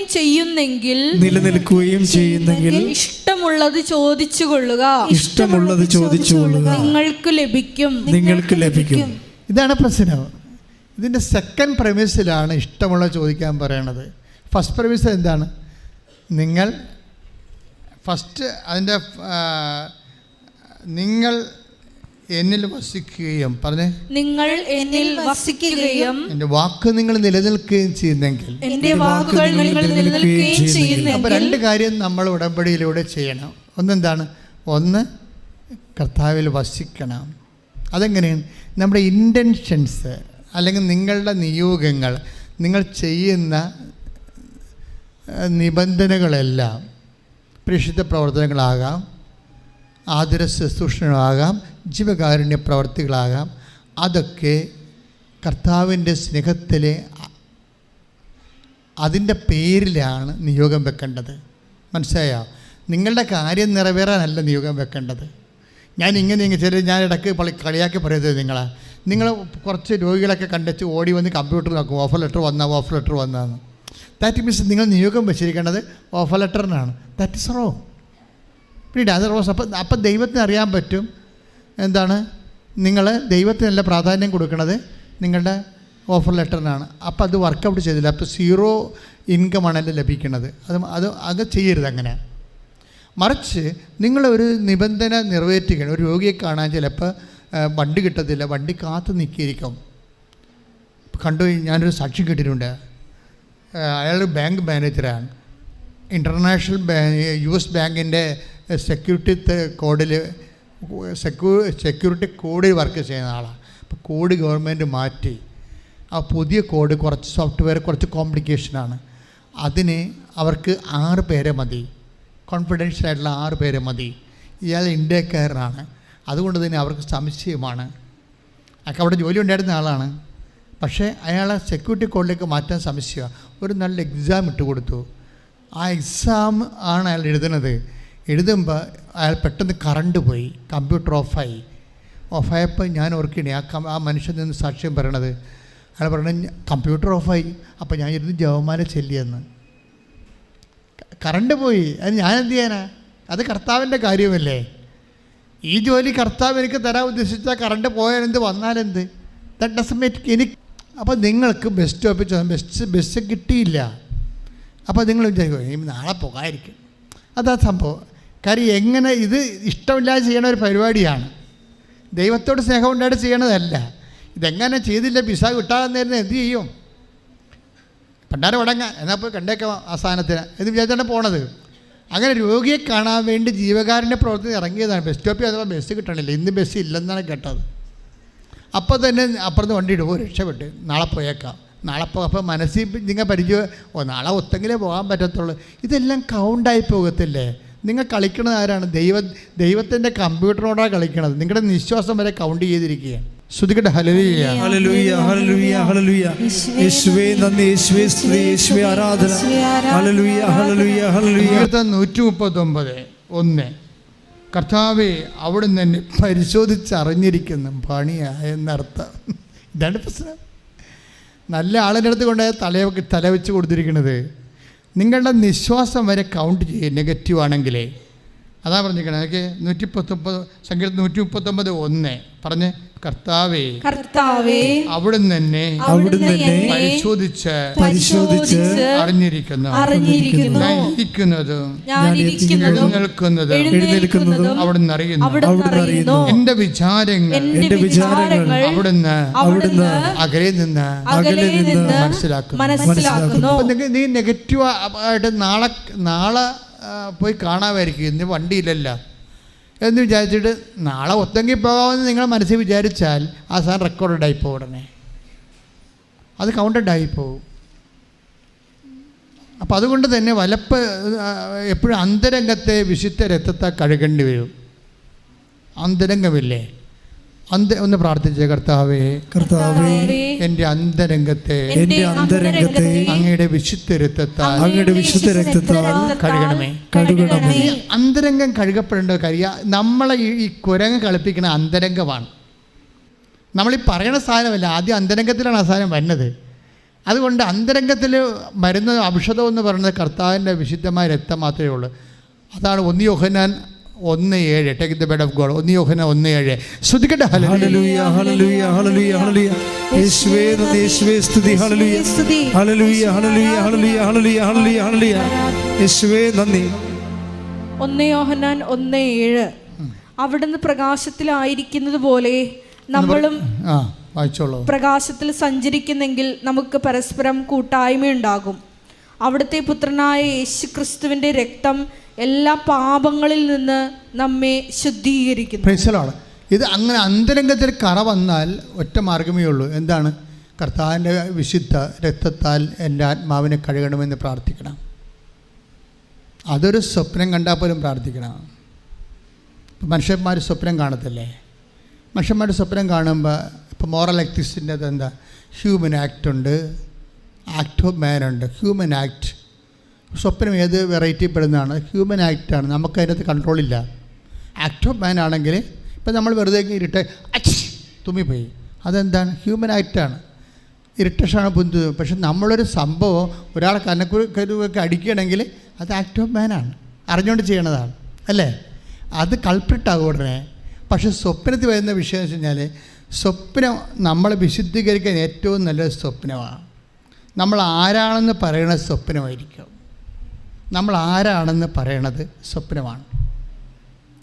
നമ്മുടെ അന്തരംഗം സബ് കോൺഷ്യസ് എങ്ങനെ വർക്ക് ചെയ്യുന്നോ, അവിടെ ദൈവത്തിന് വല്ല സ്ഥാനമുണ്ടോ എന്നൊക്കെ പറയണത് സ്വപ്നമാണ്. നമ്മൾ കാര്യം നമ്മൾ സൂപ്പർ കോൺഷ്യസ് ഇങ്ങനെ ഉറങ്ങിക്കിടക്കുന്ന സമയത്തായിരിക്കുമല്ലോ ഇപ്പം നീഡ് കയറി വരണത് അല്ലേ? അതോ ബോധത്തിൽ നിന്ന് വരും. അതോ ബോധത്തിൽ നിന്ന് ഈ സ്വപ്നം വരത്തില്ലേ? അപ്പം അതോ ബോധത്തിൽ നിന്ന് വരുമ്പോൾ അതിൻ്റെ അകത്ത് കർത്താവിൻ്റെ കൽപ്പനകൾക്ക് വിരുദ്ധമായ എന്തെങ്കിലും ബിംബങ്ങൾ ചെയ്വനകൾ ഉണ്ടെങ്കിൽ എന്തു ചെയ്യും നമ്മൾ? കർത്താവിൻ്റെ അപ്പോൾ നമ്മൾ അന്തരംഗം അവിശുദ്ധമായിട്ടല്ലേ ആ സ്വപ്നം വരണത്. എപ്പോൾ ശരീരത്തിൻ്റെ പ്രവണതകളുണ്ടാവും, നീ അത് അമിത പ്രാധാന്യം കൊടുത്തിട്ടാണ്. ശരീരത്തിൻ്റെ പ്രവണതകൾക്ക് നീ അമിത പ്രാധാന്യം കൊടുക്കുമ്പോൾ എങ്ങനെ കഴിയും? ഇപ്പോൾ സെക്സ് വീഡിയോ കാണുകയാണെങ്കിൽ നിങ്ങളുടെ ശരീരത്തിൻ്റെ പ്രവണതകൾക്ക് അമിത പ്രാധാന്യം. അപ്പോൾ അവർക്ക് അതുപോലെയുള്ള ആ വെറൈറ്റിയിലുള്ള സ്വപ്നങ്ങൾക്ക് വരും. അപ്പോൾ എന്താ ചെയ്യണതെന്താണ്? അവിടെ എന്ന് വെച്ചാൽ നമ്മളതിൻ്റെ അകത്ത് വളമിട്ട് കൊടുക്കുമ്പോൾ അത് വേറൊരു വിഷയം. അപ്പോൾ എന്താ ഞാൻ ഇങ്ങനെ പറഞ്ഞതെന്ന് ചോദിച്ചു കഴിഞ്ഞാൽ, നിങ്ങൾ ദൈവികമായ വിശുദ്ധിക്ക് പ്രാധാന്യം കൊടുക്കുന്നുണ്ടോ എന്ന് ദൈവത്തിന് തോന്നിയാൽ പിന്നെ ദൈവം നിങ്ങൾ ആ അവിശുദ്ധ വഴികളിലൂടെ വിടത്തില്ല. അത് നിങ്ങൾക്ക് പ്രൊട്ടക്ഷൻ കിട്ടും. നിങ്ങൾക്ക് തോന്നിയതൊക്കെ ഉട്ടോപ്യനാണെന്ന് അല്ല. ഞാനതിനെക്കുറിച്ച് കൂടുതൽ വ്യാഖ്യാനിക്കാൻ ഉദ്ദേശിക്കണില്ല. ഉട്ടോപ്യനല്ല, ഇറ്റ് ഈസ് വെരി പ്രാക്ടിക്കൽ. നിങ്ങൾ ആ വഴിക്ക് വിടത്തില്ല ദൈവം. അപ്പം നിങ്ങൾ ഇൻ കേസ് ദൈവത്തെ നിരക്കാത്തൊരു സ്വപ്നം കണ്ടോ എന്ന് വിചാരിച്ചോ, അപ്പോൾ നിങ്ങൾ ഒരാളെ കൊല്ലണ സ്വപ്നം കണ്ടു, നിങ്ങൾ ശത്രുവായിരിക്കാം. ചിലപ്പോൾ നിങ്ങൾ ശത്രുവായിരിക്കാം, അല്ലെങ്കിൽ വേറെ നിൻ്റെ ശത്രുവിനെ കൊല്ലാൻ പോണു, നീ പിടിച്ച് മാറ്റാൻ ഉദ്ദേശിക്കണില്ല, അതായിരിക്കും കണ്ടത്. അപ്പോൾ അയാളുടെ മരണത്തിൽ ഞാനല്ല കൊല്ലണം, നാട്ടുകാരല്ല കൊല്ലണം, ഞാനെന്ത് ചെയ്യാനാണ്? അപ്പോൾ ഉള്ളിൻ്റെ ഉള്ളിൽ നിനക്കറിയാം അവൻ ചത്താൽ നമുക്ക് നല്ലതാണെന്ന്. മനസ്സിലായില്ല? അപ്പോൾ നിൻ്റെ അന്തരംഗം വിശുദ്ധമല്ല. ഈ വിശുദ്ധമല്ലാത്ത അന്തരംഗത്തിൽ ദൈവത്തിന് വസിക്കുന്നതിന് പരിമിതികളുണ്ട്. അപ്പം നീ എന്താ ചെയ്യേണ്ടത്? എൻ്റെ അന്തരംഗത്തെ വിശുദ്ധീകരിക്കണേ, പ്രാർത്ഥിക്കണം. എങ്ങനെ പ്രാർത്ഥിക്കും? മനസ്താപരണം ചൊല്ലി പ്രാർത്ഥിക്കണം. മനസ്താപരണമാണ് ഏറ്റവും ടോപ്പ്. അതിനെ അന്തരംഗം വിശുദ്ധീകരിക്കാൻ നമ്മൾ ഈ ആന്തരിക സൗഖ്യത്തെക്കാൾ ടോപ്പ് മനസ്താപരണമാണ്. എന്താ കാര്യം? അതിൻ്റെ അകത്ത് എല്ലാ കാര്യങ്ങളും ഉണ്ട്. എന്താ പറയണത്? എൻ്റെ ദൈവമേ ഏറ്റവും നല്ലവനും എല്ലാത്തിനുപരിയായി സ്നേഹിക്കപ്പെടാൻ യോഗ്യനുമായ അങ്ങയ്ക്കെതിരെ പാപം ചെയ്തവനാൽ പൂർണ്ണ ഹൃദയത്തോടെ ഞാൻ മനസ്തപിക്കുന്നു. എന്നിട്ട് ഇതിൻ്റെ കൂടെ ഈ 1 യോഹന്നാൻ 1:5 1:7 കയറ്റി വിടണം. കർത്താവേ, നിൻ്റെ വിശുദ്ധമായ രക്തത്താൽ എൻ്റെ അന്തരംഗത്തെ കഴുകണമേ. അപ്പോഴേ ദൈവത്തെ മനസ്സിലാകും. കാര്യം എന്താ പ്രശ്നം വെച്ച് കഴിഞ്ഞാൽ, ഞാൻ എന്താ ഇങ്ങനെ പറയണത് എന്ന് ചോദിച്ചു കഴിഞ്ഞാൽ, നിങ്ങൾക്കറിയാമല്ലോ ഇന്ന് ഈ ആഴ്ച വിശുദ്ധ വാരമാണ് അല്ലേ? പാപം എന്ന് പറഞ്ഞൊരു വിഷയമില്ലായിരുന്നെങ്കിൽ വിശുദ്ധ വാരം ഉണ്ടാകത്തില്ല. ദൈവം എന്തുമാത്രം സീരിയസ് ആയിട്ട് തൻ്റെ പുത്രനെ പോലും നൽകാൻ തക്ക വിധം പാപത്തെ അഡ്രസ്സ് ചെയ്യണ കണ്ടില്ലേ? അപ്പോൾ ദൈവം പരമവിശുദ്ധനായത് കൊണ്ടാണ്. അതുകൊണ്ടാണ് ഇപ്പം നമ്മൾ എടുക്കുന്ന വേർഡ് ഓഫ് ഗോഡാണ്. എടുത്ത മോളെ ലേവ്യ പുസ്തകം, ഞാൻ വിശുദ്ധനായിരിക്കുന്ന പോലെ നിങ്ങളും വിശുദ്ധനായിരിക്കുക. നിങ്ങൾ എനിക്ക് സ്വന്തമാകേണ്ടതിന് ഞാൻ നിങ്ങളെ മറ്റു ജനങ്ങളിൽ നിന്ന് വേർതിരിച്ചിരിക്കുന്നു. നമ്മൾക്ക് മറ്റു ജനങ്ങളിൽ നിന്ന് വേർതിരിക്കാനും ദൈവത്തിന് നമ്മൾ സ്വന്തമാകാനുള്ള എളുപ്പ വഴിയാണ് വിശുദ്ധി എന്ന് പറയുന്നത്. വിശുദ്ധി, നമ്മൾ വിശുദ്ധിയെ സ്നേഹിക്കുമ്പോൾ എന്താണ് സംഭവിക്കുന്നത്? കർത്താവിൻ്റെ പീഡാനുഭവത്തോട് ഐക്യദാർഢ്യം പുലർത്തുകയാണ്. You got the point. നീ കുരിശിൻ്റെ വഴി നടത്താൻ നല്ല വിഷയം. കുരിശിൻ്റെ വഴി ആർക്ക് വേണമെങ്കിലും നടത്താൻ പറ്റും. പക്ഷേ നമ്മൾ വിശുദ്ധിയെ സ്നേഹിക്കുമ്പോൾ നമ്മളെ വിശുദ്ധീകരിക്കാൻ വേണ്ടി അവൻ വിശുദ്ധമായ രക്തം ചിന്തിയവനാണ്. അപ്പോൾ അവൻ്റെ പീഡാനുഭവത്തിൽ നമ്മുടെ ഐക്യദാർഢ്യം പുലർത്തുന്നു. നമ്മൾ കർത്താവേ, I accept that my lord, you shed your blood for my redemption. നീ എൻ്റെ വിശുദ്ധിക്ക് വേണ്ടിയും വീണ്ടെടുപ്പിന് വേണ്ടിയാണ് വിശുദ്ധ രക്തം ചിന്തിയെന്ന് നിൻ്റെ മരണത്തെ ഞാൻ പ്രഖ്യാപിക്കുന്നു. പറഞ്ഞേ, കർത്താവേ, നിൻ്റെ മരണത്തെ ഞാൻ പ്രഖ്യാപിക്കുന്നു. വിശുദ്ധിയെ ഒരു മൂല്യമായി പരിഗണിച്ചുകൊണ്ട് എന്നെ വിശുദ്ധീകരിക്കാനുള്ള രക്തം ചിന്തിയുള്ള മരണത്തെ ഞാൻ അംഗീകരിക്കുകയും എന്റെ പീഡാനുഭവത്തോടെ ഞാൻ ഐക്യദാർഢ്യം പുലർത്തുകയും ആരാധനയും സ്തുതിയും പുകഴ്ചയും. കുരിശിനോട് ഐക്യപ്പെടാനും കർത്താവിൻ്റെ കുരിശുബന്ധത്തോട് ഐക്യദാർഢ്യം പുലർത്താനും വേണ്ടിയാണ് ഞാൻ വിശുദ്ധീകരിക്കുകയും. ഇപ്പോൾ കത്തോലിക്കരാണെങ്കിൽ കുമ്പസാരിക്കുന്ന ദിവസങ്ങളാണിത്. ഇപ്പം ചിലരാണെങ്കിൽ അവിടെ ചെല്ലുമ്പോൾ തിരക്കാണ്, അതുകൊണ്ട് കുറച്ച് നേരം നോക്കി നിന്നും പോരും. നിങ്ങൾ നോക്കി നിന്നും ആൾത്താറിൽ നിന്ന് ഇപ്പം നിങ്ങൾ കുമ്പസാരിക്ക് കഴിഞ്ഞപ്പോൾ അവിടെ തിരക്കാണ്, നിങ്ങൾ നോക്കി നിന്നിട്ട് പോരേണ്ടി വന്നാൽ സ്വർഗത്തിൻ്റെ വാതിക്കൽ പോയി നിങ്ങൾ നോക്കി നിന്നിട്ട് നരകത്തിലൊക്കെ ഒരു കാലത്ത് നടക്കേണ്ടി വരും. കാര്യം നിങ്ങൾ ഭൂമിയിൽ അതാ ചെയ്തിരിക്കണത്. ഇത്രയും വ്യക്തമായിട്ട് കർത്താവ് നിങ്ങളെ പറഞ്ഞിട്ടും നിങ്ങൾ മനസ്സിലാക്കിയിട്ടും നിങ്ങൾക്കതൊരു ഫീല് കിട്ടണില്ലല്ലോ. അത്ര നിസ്സാര കാര്യമല്ല. നിങ്ങൾക്കൊരു പശ്ചാത്താപത്തിൻ്റെ ഫീല് കിട്ടണില്ല എങ്കിൽ നിങ്ങൾ ഒത്തിരിയേറെ കഠിനമായി പോയെന്നതിൻ്റെ അർത്ഥം. അപ്പം അങ്ങനെ വരുമ്പോൾ സ്വാഭാവികമായിട്ടും നമ്മൾ കുറച്ചുകൂടി ശ്രദ്ധിക്കണം. കാര്യം ഉടമ്പടിയുടെ ലക്ഷ്യമെന്ന് പറയുന്നത്, ഞാൻ എന്തിനാണ് വിശുദ്ധിയെക്കുറിച്ച് സംസാരിക്കണത്? എൻ്റെ മനസ്സിൽ ഈശോ തന്നതുകൊണ്ട് സംസാരിക്കില്ല. ഞാൻ വിശുദ്ധിയെക്കുറിച്ച് ക്ലാസ് എടുക്കാമെന്ന് വന്ന ആളല്ല. ഞാൻ സംസാരിക്കാൻ വന്നത് എബൈഡിങ്ങിനെ കുറിച്ചാണ്. കവനൻ്റെ ഏറ്റവും വലിയ ഒരു, നമുക്ക് നിങ്ങൾ വിചാരിക്കും നോട്ട് ബൈ മെറിറ്റാണ് ഏറ്റവും വലുതെന്ന് ഉടമ്പടിയിൽ. കാര്യം നമ്മുടെ കഴിവ് കൊണ്ടല്ല, ദൈവത്തിൻ്റെ കൃപ കൊണ്ട്. നിങ്ങൾ വിചാരിക്കും ടൈം ഷോർട്ടണിങ് ആണ് ഏറ്റവും വലുതെന്ന്, സമയച്ചുരുക്കമെന്ന്. നിങ്ങൾ വിചാരിക്കും ഉടമ്പടിയുടെ ഏറ്റവും വലിയ ദൈവാനുഭവം എന്ന് പറയുന്നത് ഭാരലഘിതമാണെന്ന്. ഇതൊന്നുമില്ല, പ്രസൻസാണ്. പ്രസൻസ്. ഇപ്പം ഡിക്സൺ എന്താ പറയുന്നറിയാവോ? ഡിക്സൺ പറഞ്ഞു, ഞങ്ങൾ ജയിലിലിട്ടില്ലേ, എന്നിട്ട് ഞാൻ കവനറ്റിൽ നിന്ന് പോയില്ല, ഞങ്ങൾ ജയിലിലിട്ടു, എൻ്റെ വീട്ടിൽ കടമായി, എൻ്റെ കുഞ്ഞുങ്ങളെ പഠിപ്പിക്കാൻ കാശില്ല, അവർ പട്ടിണിയാകാൻ പോവാണ്, എന്നിട്ട് ഞാൻ ദൈവത്തിൽ നിന്ന് പോകുന്നില്ല, ഞാൻ ആ കവനിൽ തന്നെ നിന്നു. രാത്രി 1 മണിയായപ്പോൾ അവിടെ ഒരു അനൗൺസ്മെൻ്റ് ഉണ്ടായി, ഞങ്ങൾ 7 പേരെയും ജയിലിൽ നിന്ന് റിലീസ് ചെയ്യാൻ വേണ്ടി. അപ്പം ജയിൽ വാർഡൻ ഇവരൊക്കെ മുമ്പ് വാപൊളിക്കുകയാണ്. കാര്യം ഇന്ന് വരെ 5 മണിക്ക് ശേഷം ആ ജയിൽ തുറന്നിട്ടില്ല. ഫസ്റ്റ് ടൈമാണ്. 5 മണിക്ക് മുമ്പ് ജയിലടച്ച് രാത്രി വൈകുന്നേരം 5 മണിക്ക് ജയിലടച്ചാൽ പിന്നെ തുറക്കത്തില്ല. രാവിലെ 6 മണിക്കേ തുറക്കത്തുള്ളൂ. ആദ്യമായിട്ട് അവരുടെ ജീവിതത്തിൽ ജയിൽ തുറക്കണത്. അപ്പോൾ ഡിസംബറിന് അമ്മ വന്ന് ഞങ്ങൾ ജയിലിൽ നിന്ന് ഇറക്കിക്കൊണ്ട് പോകുന്നു. കൈ ഇട്ടിച്ച് കർത്താവിനെ സ്വീകരിച്ചു.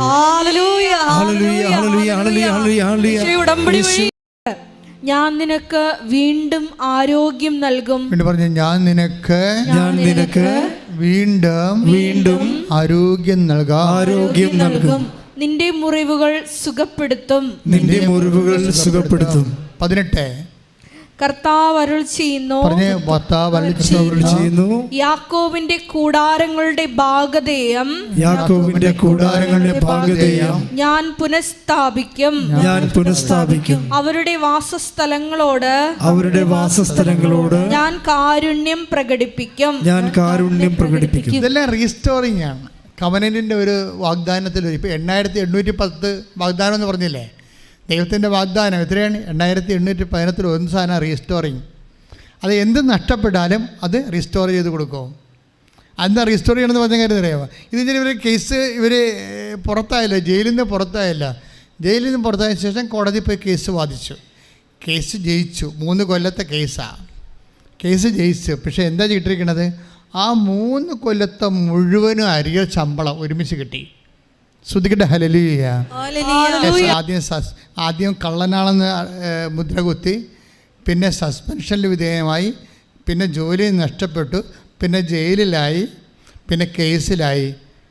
പക്ഷേ ഇത്രയും കാലത്ത് ഈ മനുഷ്യൻ ഇപ്പം ഇതെല്ലാം തിരിച്ചു വരികയാണ്. മരിച്ച് എല്ലാം തിരിച്ചു വരികയാണ്. ജെറമിയ 30:17 അനുസരിച്ച് കൊണ്ട് എല്ലാം റീസ്റ്റോർ ചെയ്യുകയാണ്. പക്ഷേ അതല്ല, ഇദ്ദേഹം നേടാത്തൊരു സംഭവം നേടി. എന്താണ്? ദൈവത്തിൻ്റെ തിരുസന്നിധിയിൽ വിശ്വസ്തനായ ദാസൻ എന്ന് മുദ്ര കുത്തി. ശ്രുതിക്കട്ടെ, ഹല്ലേലൂയ.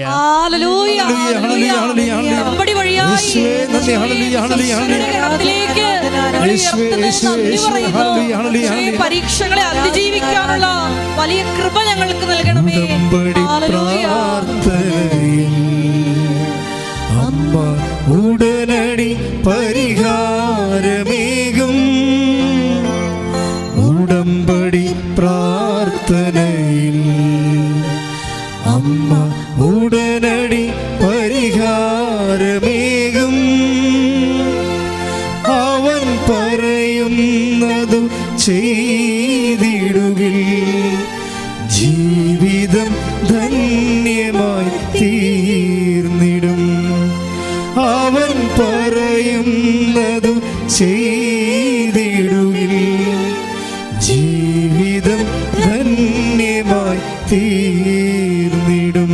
പരിശുദ്ധ പരമ ദിവ്യകാരുണ്യത്തിന് എന്നേരവും ആരാധനയും സ്തുതിയും പുകഴ്ചയും ഉണ്ടായിരിക്കട്ടെ. ഇതാണ് വിശ്വസ്തത എന്ന് പറയുന്നത്.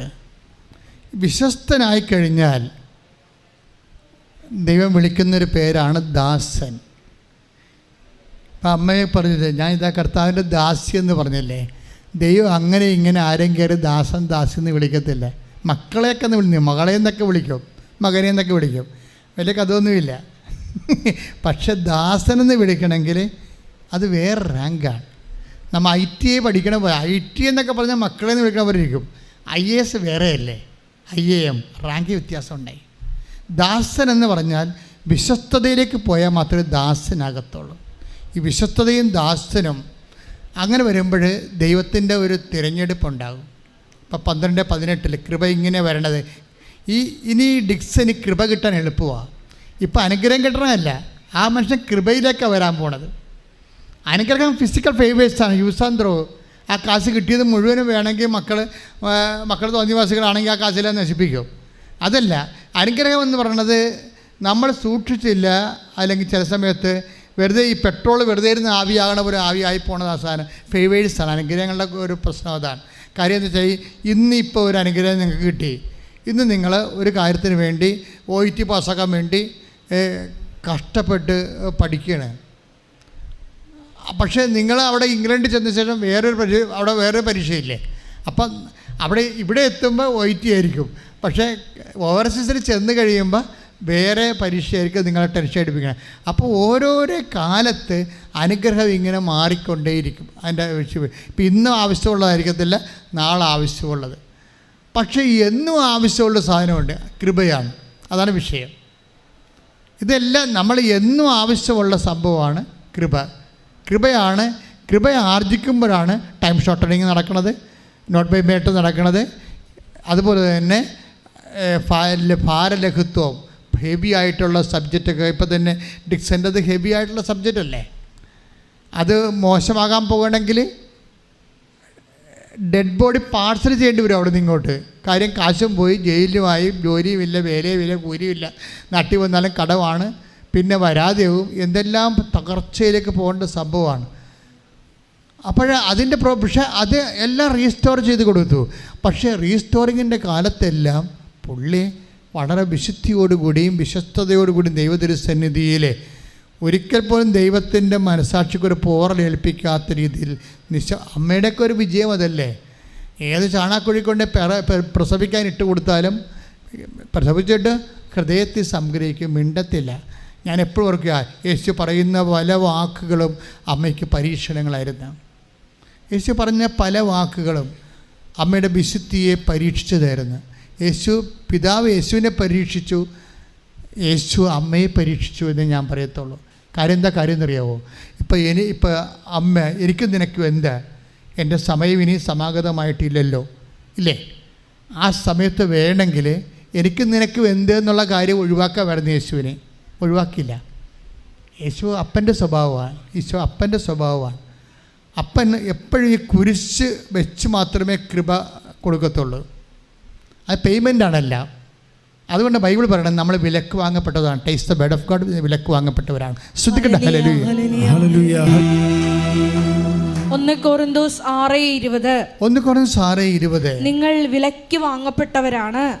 പറഞ്ഞേ നിങ്ങൾ വിലക്ക് വാങ്ങപ്പെട്ടവരാണ്. ആകയാൽ നിങ്ങളുടെ ശരീരത്തിൽ ദൈവത്തെ മഹത്വപ്പെടുത്തുവിൻ. Praise the Lord. അതായത് ദൈവത്തിൻ്റെ ഒരു മൈൻഡ് സെറ്റാണത്. ഇപ്പം ഗ്രേസ് എന്ന് പറഞ്ഞാൽ ഒരു സൗജന്യമായിട്ടുള്ള ദാനമല്ലത്. We must pay it. അതുകൊണ്ട് തന്നെ എപ്പോഴും ഒരു ദൈവത്തിൻ്റെ ഒരു വിഷയത്തിൽ ഗ്രേസ് ഫോം ചെയ്തിരിക്കുന്ന ക്രിസ്തുവിൻ്റെ പീഡാനുഭവത്തിൽ നിന്നാണ്.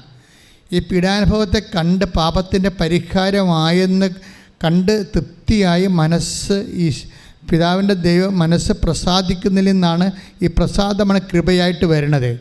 കൃപയെക്കുറിച്ച് നമുക്ക് അറിയണത്. അതുകൊണ്ടാണ് ഞാൻ തിരഞ്ഞെടുത്ത എൻ്റെ ദാസൻ 12:18 മത്തായി. ശ്രുതികട്ടെ. ഹല്ലേലൂയ.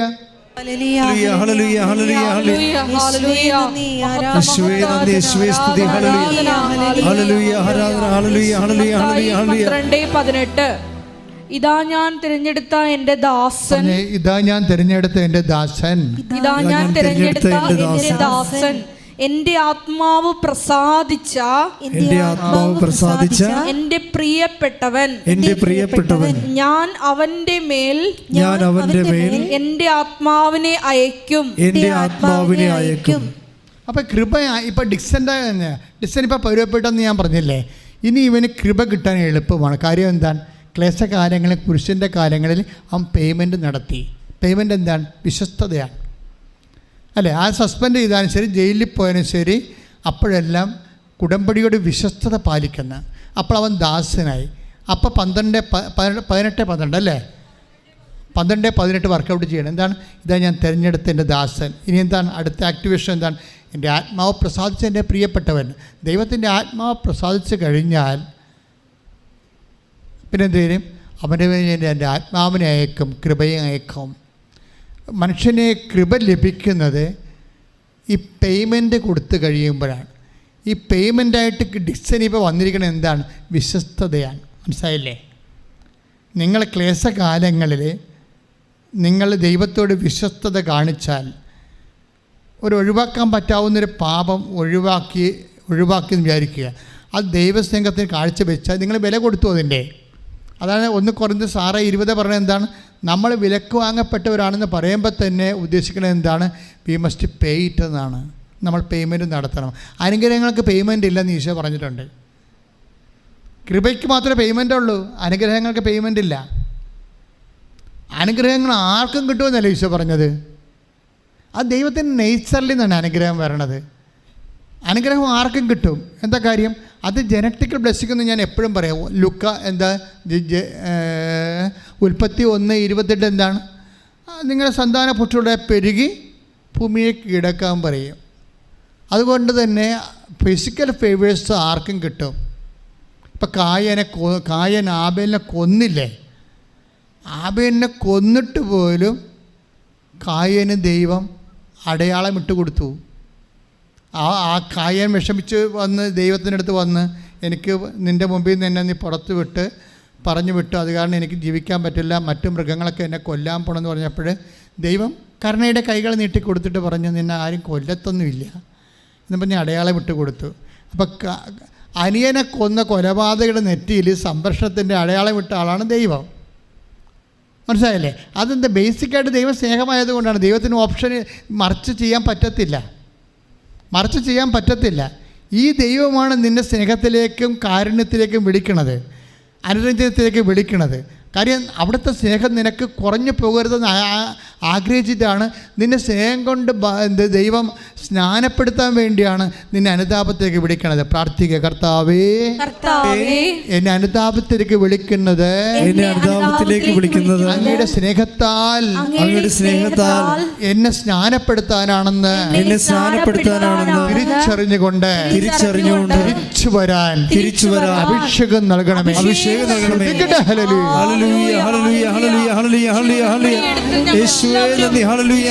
രാത്രി മാതാവ് ഇറക്കിക്കൊണ്ട് പോകുന്നതൊക്കെ പറയണത് ഒരു പ്രസൻസാണ്.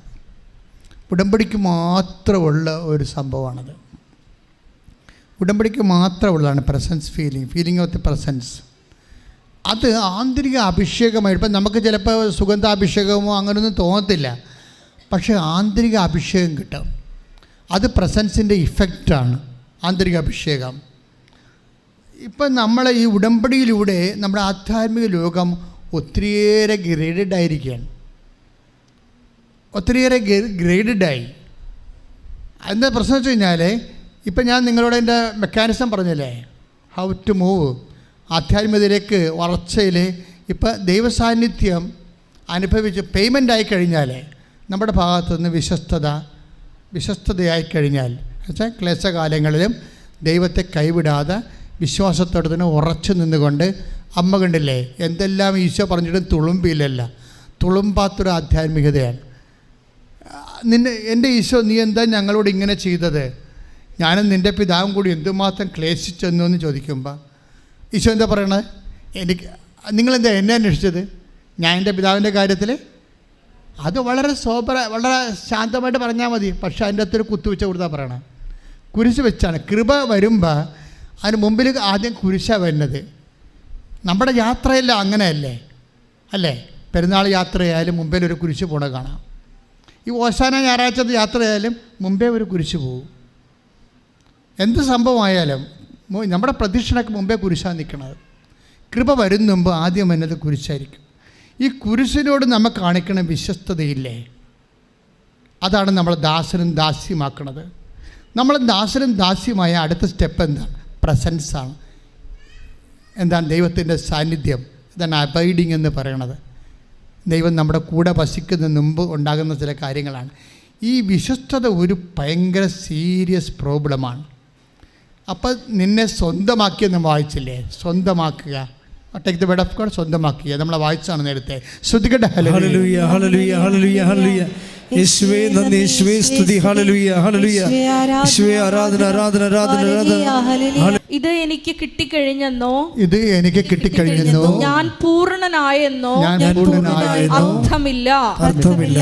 ഇത് സ്വന്തമാക്കാൻ വേണ്ടി ഞാൻ തീവ്രമായി പരിശ്രമിക്കുകയാണ്. യേശു ക്രിസ്തു എന്നെ സ്വന്തമാക്കിയിരിക്കുന്നു. ഈ പീഡാനുഭവത്തിൻ്റെ കുറിഞ്ഞെന്ന് പറഞ്ഞാൽ ഇതാണ് സാധനം. ആ കുരിശ് ആദ്യം വരുന്നു, നമ്മൾ കുരിശിനെ അക്സെപ്റ്റ് ചെയ്യുന്നു. 3 കൊല്ലത്തോളം കുരിശിനെ ചുറ്റുവട്ടങ്ങളിൽ തന്നെയായിരുന്നു ഡിക്സൺ ജീവിച്ചത്. ഈ 3 കൊല്ലവും കുരിശിനെ ശപിക്കാതെ അതിനെ ആരാധിച്ചും അംഗീകരിച്ചും ഏറ്റുപറഞ്ഞുകൊണ്ടും വിശ്വസ്തയോടെ നിൽക്കുകയാണ്. നിൽക്കുമ്പോൾ എന്താ സംഭവിക്കണത്? കുരിശിൻ്റെ ദാസനാകും. അങ്ങനെ വരുമ്പോൾ എന്താണ് അതിലൂടെ അപ്പം നമ്മൾ നമ്മുടെ വില കൊടുത്തു കഴിഞ്ഞോ? കർത്താവിനെ കുരിശിനെ അംഗീകരിച്ച് നമ്മൾക്ക് ലഭിക്കും. എല്ലാവർക്കും ഉണ്ടല്ലോ കുരിശ്, എനിക്കുണ്ടല്ലോ, നിങ്ങൾക്കുണ്ടോ? അത് നമ്മളെ എന്നിട്ട് നിരാശപ്പെടുകയോ, ഞാൻ ഇത്രയും പ്രാർത്ഥിച്ചിട്ട് എനിക്ക് ഇങ്ങനെ സംഭവിച്ചല്ലോ, ഇങ്ങനെയുള്ള ഞാൻ ഒന്നും പറയണില്ല, കർത്താവിരിപ്പുണ്ട്. അതായത് എല്ലാവരും പറയണ ഈ ടൈപ്പാണ്, ഓ ഞാൻ ഇത്രയും പ്രാർത്ഥിച്ചല്ലോ, എനിക്ക് ഇങ്ങനെ സംഭവിച്ചല്ലോ. നിങ്ങൾ എവിടെയാണെന്ന് അറിയാവോ? ഏണിയും പാമ്പും കളിയിൽ നിങ്ങൾ രണ്ടേ വന്ന് കിടക്കുകയാണ്. അറിയാമോ നിങ്ങൾക്ക് ഇതിൻ്റെ പൊസിഷൻ അറിയാമോ? ആധ്യാത്മിക ജീവിതം ഒരു ഏണിയും പാമ്പും കളിയാണ്. ഇതൊന്നും പറഞ്ഞാൽ നമ്മൾ സൂക്ഷിക്കാതിരുന്ന പറഞ്ഞില്ലേ, 139 സങ്കീർത്തം കണ്ടില്ലേ, നിൻ്റെ വിചാരം ഞാൻ അറിയുന്നെന്ന്. ഒരു ചെറിയ നെഗറ്റീവ് വിചാരം മതി, അത് നീയാണെന്ന് ദൈവത്തിന് അറിയാം. ഉടനെ ഈ പാമ്പ് കൊത്തി കൊണ്ടുവന്ന് രണ്ടേ വെക്കും. ഏണിയും പാമ്പും കളിയിൽ എങ്ങനെയാണ്? നമ്മൾ 97 പോയി ഇരിക്കും അല്ലേ? ഒരു 46 നിന്ന് ഒരു ഏണിയുണ്ട്, അത് പോയി 97. ഞാൻ പണ്ട് കളിച്ചതാണ്, ഇപ്പം കളിച്ചതല്ല. നിങ്ങൾ ഓർക്കരുത് അച്ഛൻ ഏണിയും പാമ്പും കളി ആ പരിപാടിയെന്ന്. പണ്ട് 4ാം ക്ലാസ്സിൽ കളിച്ച കളി ഇപ്പോഴും ഓർത്തിരിക്കുകയാണ്. അതായത് ഇവൻ 46 വന്നിരുന്നിട്ടേ നമ്മളൊരു സാക്ഷ്യം പറയുമ്പോൾ ഈ സാധനം ചാടിക്കറി 97 വന്നിരിക്കും. സാക്ഷ്യം പറയുക, അല്ലെങ്കിൽ സന്തോഷത്തോടെ കർത്താവിന് വേണ്ടി ഒരു രോഗിയെ പോയി കാണുക, നമുക്ക് വണ്ടിക്കാശ് മാത്രം ആക്കി വെച്ചിട്ട് ബാക്കി അവന് കൊടുത്തും പോരുക, എന്നിട്ട് പ്രാർത്ഥിക്കാമെന്ന് പറയുക. അപ്പോൾ ഈ സാധനം കയറി മേലോട്ട് പോയി, ഏണിയെ കൂടി കയറി വെച്ചും നമ്മൾ 97 അങ്ങനെ വിലസി അങ്ങനെ ഇരിക്കും. അപ്പോഴിരുന്ന് വെച്ചും എടി റിസൾട്ട് വന്നാ അന്ന് അമ്മ ചോദിച്ചപ്പോൾ സമയത്താണ് പറഞ്ഞത്, ഓ നാളെയാണല്ലോ ഈ പണ്ടാരം വരാൻ പോണത്. അപ്പം നാളെ റിസൾട്ട് വന്ന് നിൻ്റെ ഒരു സബ്ജക്റ്റ് പോയി. അപ്പം നീ ഓർക്കുകയാണ്, ദൈവമേ ഇത്രയും വലിയ കഷ്ടപ്പാട് വിട്ട് ഇത്രയും ആത്മാർത്ഥമായിട്ടൊക്കെ സുവിശേഷം ചെയ്തിട്ടും ദൈവം എനിക്കിട്ട് തന്നെ പണിതല്ല എന്ന് ഓർക്കില്ല. അപ്പം തന്നെ പാമ്പ് കൊത്തിയിട്ട് കൊണ്ടുവന്ന് പാവത്തിന് രണ്ടേ വെക്കും. അതുകൊണ്ട് വളരെ വേറെ ആരോടും, ഞാൻ ഇത്രയും നാൾ പഠിച്ചതാണ്, വേറെ ആരോടും നമുക്ക് എങ്ങനെയും ഡീൽ ചെയ്യാം, ദൈവത്തോട് എങ്ങനെയും ഡീൽ ചെയ്യാൻ പറ്റത്തില്ല. ഒറ്റ ഡീലേ ഉള്ളൂ, ഡീൽ ഓർ നോട്ട് ഡീൽ, അത്രേ ഉള്ളൂ. 2 ഓപ്ഷനേ ഉള്ളൂ. ഈ ഡീലിങ് നിനക്ക് പഠിച്ചാൽ, ഇപ്പം ഡിക്സൺ ഡീലിങ് പഠിച്ചിരിക്കണുണ്ടല്ലേ, അവൻ വിശ്വസ്തനായിരിക്കുകയാണ്. അപ്പോൾ ആരായി? ദാസനായി. അടുത്ത പരിപാടി എന്താണ്? സ്വന്തമാക്കുകയാണ്. ശ്രുതികടേ വീട്ടിൽ നിന്ന് ഇറങ്ങിപ്പോയി. അംശപിതാവ് മരിച്ചിട്ട് കുറേ കാലമായി, 10 കൊല്ലമായി. വീട്ടിൽ നിന്ന് ഇറങ്ങിപ്പോകുന്നതിന് 6 മാസമായി. കർത്താവ് അങ്ങോട്ട് ചെല്ലുന്നില്ല, എന്നാൽ മകനെ കാണാൻ വേണ്ടി ഒറ്റയ്ക്ക് വരികയാണ്. അപ്പോൾ ഇങ്ങനെ പറഞ്ഞാൽ ശരിയാകുക? ശരിയാകത്തില്ല. ഈശോ അവരോട് പറയാം, ആരാണ് എൻ്റെ അമ്മ? ദേ ഇരിക്കണം എൻ്റെ അമ്മയെന്ന്. അതെന്താ സംഭവിച്ചു കഴിഞ്ഞാൽ ഈ കുരിശിങ്ങനെ കണ്ട് വെച്ച് കൊടുക്കും. പക്ഷേ നിങ്ങൾക്കറിയാമല്ലോ, ഇതെൻ്റെ മകനാണെന്ന് പറഞ്ഞ അവകാശവാദം കൊണ്ട് ആൾ ചാടി വരത്തില്ല. അത് വേറെ സംഭവമാണ്. അങ്ങനെ വരുമ്പോഴും ഹൃദയത്തെ സംഗ്രഹിച്ച് സ്വീകരിച്ച് സംഭവിച്ചുകൊണ്ട് ഈ കുരിശിനെ അക്സെപ്റ്റ് ചെയ്യും. ഈശോ അമ്മയ്ക്ക് നൽകിയ കുരിശുകളെന്ന് പറയണത് ആണ് ഏറ്റവും വലിയ കുരിശുകൾ. കാര്യം ഈശോ എന്നൊരാളെ ലോകത്തിന് കൊടുക്കാൻ വേണ്ടി ഇവരനുഭവിച്ചിട്ടുള്ള രക്തസാക്ഷിത്വ വഴികൾ ലോകത്ത് ആർക്കും അനുഭവിക്കാൻ പറ്റാത്തതായത് കൊണ്ടാണ് പിതാവായ ദൈവം ഇവരെ തന്നെ തിരഞ്ഞെടുത്തത്. പക്ഷേ എന്നിട്ടും ഈശോ എന്താ ഉദ്ദേശിക്കണത്? ഇവരോട് പണ്ട് പറഞ്ഞത് എന്താണെന്നറിയാവോ? Hail Mary full of grace എന്നാണ് പറഞ്ഞത്. കൃപ നിറഞ്ഞവളെ സ്വസ്തി. കർത്താവിനറിയാം അത് ഞാൻ വരുന്നതിന് മുമ്പല്ലേ അങ്ങനെ പറഞ്ഞത്. ഞാൻ വന്നു കഴിഞ്ഞ് കൃപയുടെ ലെവൽ മാറിയിട്ടുണ്ട്. അവൻ്റെ നാമത്തെ വിശ്വസിക്കുന്നവർക്കെല്ലാം കൃപയ്ക്ക് മേൽകൃപ കിട്ടിയിരിക്കുന്നു. അപ്പോൾ എൻ്റെ അമ്മയ്ക്ക് കൃപയുടെ മേൽകൃപ കിട്ടണം. അവൾ കൃപ മാത്രമായിരുന്നാൽ പോരാ, കൃപ നിറഞ്ഞാൽ പോരാ, നിറഞ്ഞ് കവിയണം. നിങ്ങളൊന്ന് നോക്കിക്കേ, ദൈവത്തിൻ്റെ പിതാവായ ദൈവത്തിൻ്റെ അടിമനസ് എന്താണ്? ഇത് സീറ്റ് പേയ്മെൻ്റാണ്. നിങ്ങളും നിങ്ങളുടെ പേയ്മെൻറ്റ് തരണം. എൻ്റെ മകൻ ക്രൂശിക്കപ്പെട്ട് രക്തം കൊണ്ട് നേടിയതാണ് കൃപ. അതുകൊണ്ട് യു മസ്റ്റ് പേ. അമ്മയോട് പോലും പേയ്മെൻറ്റ് വാങ്ങിച്ചതാണ്. ആദ്യമേ പെറ്റ് കഴിഞ്ഞപ്പോൾ പറഞ്ഞ് പേയ്മെൻറ്റുള്ള കേസാണെന്ന് പറഞ്ഞ് നിൻ്റെ ഹൃദയത്തിൽ ഒരു വാൾ പ്രവേശിക്കും. അത് പേയ്മെൻറ്റാണ്. ഇത് പേയ്മെൻ്റ് ആയതുകൊണ്ടാണ് അമ്മയെല്ലാം ഹൃദയത്തിൽ സംഗ്രഹിച്ചു. എന്ത് വിഷയം ഉണ്ടായാലും, മകൻ ഡിസോൺ ചെയ്താലും നാട്ടുകാർ ഡിസോൺ ചെയ്താലും എല്ലാം അമ്മ ഹൃദയത്തിൽ സംഗ്രഹിക്കും. അതിൻ്റെ പേര് അത് ഇഷ്യൂ ആക്കത്തില്ല. അത് ക്ഷമിക്കും, അത് ഉൾക്കൊള്ളും, അത് പിതാവിൻ്റെ ഇതാ കർത്താവിൻ്റെ ദാസി എന്ന് പറയും. അമ്മയുടെ ജീവിതം മുഴുവനും ഇതാ കർത്താവിൻ്റെ ദാസി, ഹൃദയത്തിൽ സംഗ്രഹിക്കണമെന്ന് പറയുമ്പോൾ അമ്മ പറഞ്ഞുകൊണ്ടിരുന്നത് എന്താണ്? ഇതാ കർത്താവിൻ്റെ ദാസി, നിൻ്റെ വചനം പോലെ എന്നിൽ നിറവേറട്ടെ എന്ന് പറഞ്ഞുകൊണ്ട് പേയ്മെൻറ്റ് കൊടുത്ത് അങ്ങനെ ക്രിസ്തു അമ്മയെ സ്വന്തമാക്കി. ഞാൻ എപ്പോഴും ഓർക്കുവേ, അമ്മയെ കുരിശിൻ്റെ ചുവട്ടിലെ ബോധക്കേടില്ലാതെ നിർത്തിയിരുന്നത് മുഴുവനും ക്രിസ്തു ആണെന്ന്. ക്രിസ്തു എല്ലാ ആനുകൂല്യങ്ങളും സൗകര്യങ്ങളും സംയോജനങ്ങളെല്ലാം ടെൻഡറായിട്ടുള്ള എല്ലാ കെയറുകളും നൽകാവുന്ന സമയത്തൊന്നും ദൈവവും പിതാവായ ദൈവമോ ക്രിസ്തുവോ ആരും ഈ അമ്മയെ സഹായിച്ചില്ല. എന്താ കാര്യം? അമ്മയെ അന്നൊക്കെ താലോലിച്ച് സഹായിച്ചെങ്കിൽ അമ്മയ്ക്കൊരു ഒരു അമ്മയോടൊരു താങ്ക്സ് അല്ലെങ്കിൽ ഒരു സംരക്ഷണമോ അല്ലെങ്കിൽ ഒരു അംഗീകാരമൊക്കെ കൊടുത്തിരുന്നെങ്കിൽ തീർച്ചയായിട്ടും അമ്മയ്ക്ക് കുരിശിൻ്റെ ചുവട് നിൽക്കാൻ പറ്റാവുന്നേരം. അമ്മ സാധാരണ ഒരു പെണ്ണായിപ്പോയി എവിടെയെങ്കിലും പടസ്ഥലിൽ വീണ് ചത്തുപോയാലും വഴി കിടന്ന്. കുരിശിൻ്റെ വഴിയിൽ അമ്മ എന്തുകൊണ്ടാണ് ചത്ത് കിടക്കാഞ്ഞത്? അവരെ ചങ്കൂറ്റമുള്ള സ്ത്രീയായിട്ട് കൃപയിലൂടെ ദൈവം പേയ്മെൻറ്റ് വാങ്ങിച്ച് വളർത്തിക്കൊണ്ട് വന്നതാണ്. എന്നെയും നിന്നെയും അങ്ങനെയാണ് വളർത്തിയിരിക്കണമെന്ന് ഓർക്കണം. അല്ല, അവരെന്നോട് അങ്ങനെ പറഞ്ഞു, എന്നോടൊക്കെ പറഞ്ഞു, ഞാൻ ദൈവത്തോട് ഇത്ര അടുത്തെടുപ്പം ദൈവം എന്നോടും കുടുംബത്തോട് ഇങ്ങനെ ചെയ്തതെന്നൊക്കെ പറഞ്ഞ് ചുമ്മാ ഇങ്ങനെ ഒലിപ്പിച്ചുകൊണ്ട് നടക്കരുത്. മറിച്ച് അമ്മ ആരാണെന്നറിയണം.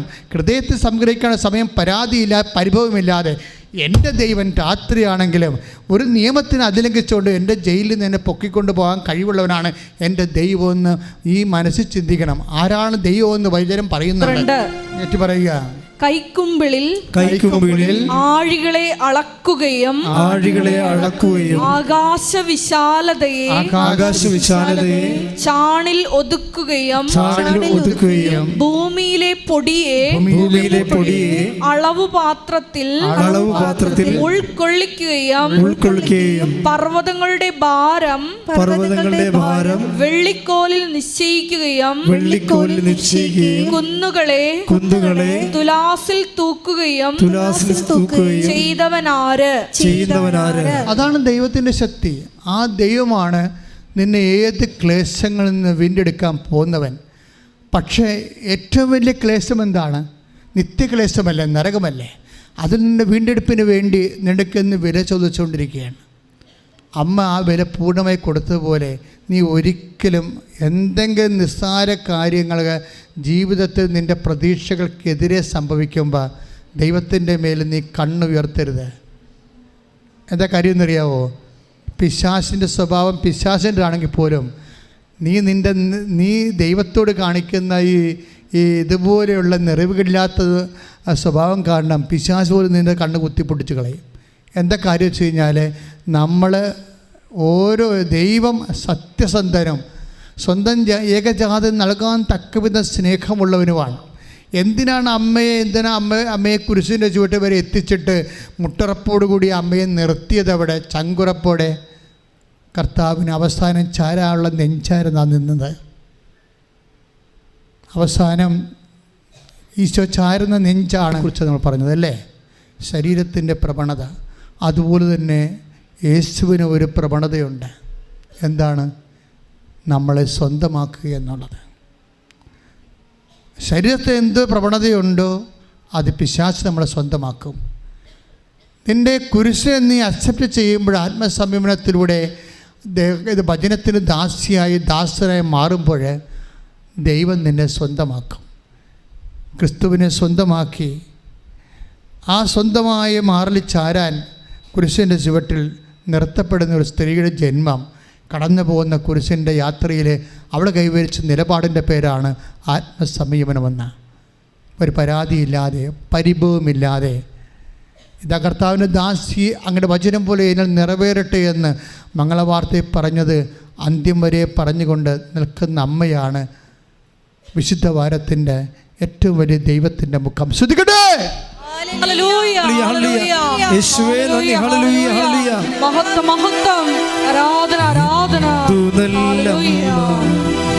എന്നുടെ അമ്മ എനിക്കും ഈശോയ്ക്കും ഒരേ അമ്മ.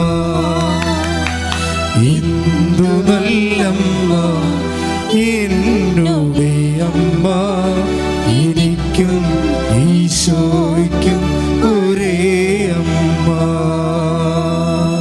എല്ലാവരും നിൽക്കുക. എല്ലാവരും എഴുന്നേൽക്കുക.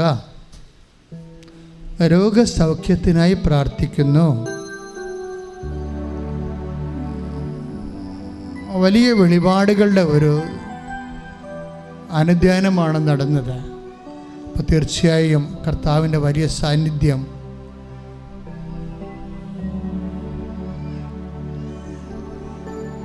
അനുഭവത്തിലൂടെ നമ്മൾക്ക് അവകാശമാകാൻ പോകുന്ന സമയമാണിത്. എൻ്റെ സഹോദരങ്ങൾ, രോഗമുള്ളിടത്ത് കൈകൾ വെച്ച് പ്രാർത്ഥിക്കേണ്ടതാണ്. അച്ഛൻ പ്രാർത്ഥിച്ചുകൊണ്ട് ഇരിക്കുക. അപ്പോൾ നിങ്ങൾ കൈകൾ നിങ്ങളുടെ രോഗമുള്ളിടത്തെല്ലാം കൈകൾ മാറ്റി വെച്ചുകൊണ്ട് പ്രാർത്ഥിക്കണം. ഓൺലൈനിലുള്ളവർ അതുപോലെ തന്നെയാണ്. സ്വന്തമായി രോഗമില്ലെങ്കിൽ ബന്ധുക്കൾക്ക് വേണ്ടി പ്രാർത്ഥിക്കാം. ഒരു ബന്ധവും ഇല്ലാത്തവർക്ക് വേണ്ടിയും പ്രാർത്ഥിക്കാം. നിങ്ങൾ രോഗികളെ കാണാൻ പോയ രോഗികൾക്ക് വേണ്ടിയും പ്രാർത്ഥിക്കാം. നന്നായി സ്തുതിച്ചു വരട്ടെ. ശ്രദ്ധിക്കട്ടെ. ഹല്ലേലൂയ. കർത്താവേ, നിന്റെ ഉന്നതമായ നാമത്തിന് സ്തോത്രം ചെയ്യുന്നു. കർത്താവേ, നിന്റെ വിശുദ്ധ പൗരോഹിത്യത്തെ മഹത്വപ്പെടുത്തണമെന്ന് പ്രാർത്ഥിക്കുന്നു. കർത്താവേ, സഭയിലുള്ള സാന്നിധ്യം പ്രകടമാക്കണമെന്ന് പ്രാർത്ഥിക്കുന്നു. ഈശോ, നിന്റെ വിശുദ്ധമോ അനധികരം അസ്ഥികളിൽ വെക്കണമെന്ന് പ്രാർത്ഥിക്കുന്നു. അസ്ഥി വേദനയുള്ളവരെ, അസ്ഥി കുരുക്കളുള്ളവരെ, അസ്ഥി ഉന്തി നിൽക്കുന്നവരെ, അസ്ഥി പൊട്ടിപ്പോയവരെ, അസ്ഥി ഉണങ്ങാത്തവരെല്ലാം കർത്താവെ, കാല് നഖം മുതൽ കർത്താവ് ഉച്ച വരെ തലയോട്ടി വരെ അസ്ഥിഭാഗങ്ങൾ കർത്താവിന് തിരുമുറുവാർന്ന് വലത് കർത്താവ് സ്പർശിക്കപ്പെടട്ടെ. ദൈവത്തിൻ്റെ ശക്തി ഒഴുകട്ടെ. കർത്താവ് കണ്ണിന് കാഴ്ചക്കുറവുള്ളവരെ സ്പർശിക്കണമേ. ചെവിക്ക് കരുവുള്ളവർക്ക് സ്പർശിക്കണമേ. അഡിനോയിഡുകാരെ സ്പർശിക്കണമേ. മൂക്കിൽ ദശ വളരുന്നവരെ സ്പർശിക്കണമേ. വായിൽ കർത്താവ് തൊണ്ടവേദനയുള്ളവരെ സ്പർശിക്കണമേ. വായിൽ ക്യാൻസറുള്ളവരെ സ്പർശിക്കണമേ. ചെവി അടഞ്ഞുപോയവരെ സ്പർശിക്കണമേ. ചെവിക്ക് കേൾവിയില്ലാത്ത സ്പർശിക്കണമേ. ദൈവത്തിൻ്റെ കണ്ണ് ചൊരിയട്ടെ. തൊണ്ടയിൽ തൈറോയിഡുള്ളവരെ, ടോൺസൈറ്റ് ഉള്ളവരെ, ക്യാൻസറുള്ളവരെ സ്പർശിക്കണമേ. കർത്താവിൻ്റെ നെഞ്ച് സ്പർശിക്കണമേ. ശ്വാസകോശങ്ങളെ സ്പർശിക്കണമേ. അടിവയറ്റ് സ്പർശിക്കണമേ. ഉദരത്തിൽ സ്പർശിക്കണമേ. കർത്താവ് കരളിൽ സ്പർശിക്കണമേ. കർത്താവ് രോഗങ്ങൾ, സിസ്റ്റുകൾ, നീർക്കെട്ടലുകൾ, യേശുവെ മാംസ വളർച്ചകൾ, പേശി തളർച്ചകൾ, തറവാത രോഗങ്ങൾ, പേശിവാത രോഗങ്ങൾ, ആമവാദങ്ങൾ, ഉള്ളംകാലം അത് ഉച്ച വരെ യേശുവിൻ്റെ നാമത്തിൽ മാരക രോഗങ്ങൾ മാറിപ്പോകട്ടെ. ശ്രദ്ധിക്കട്ടെ.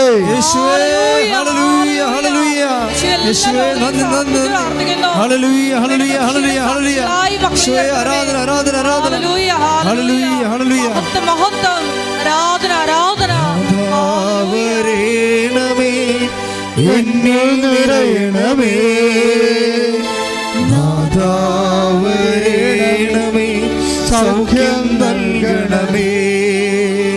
നാഥാവരേണമേ,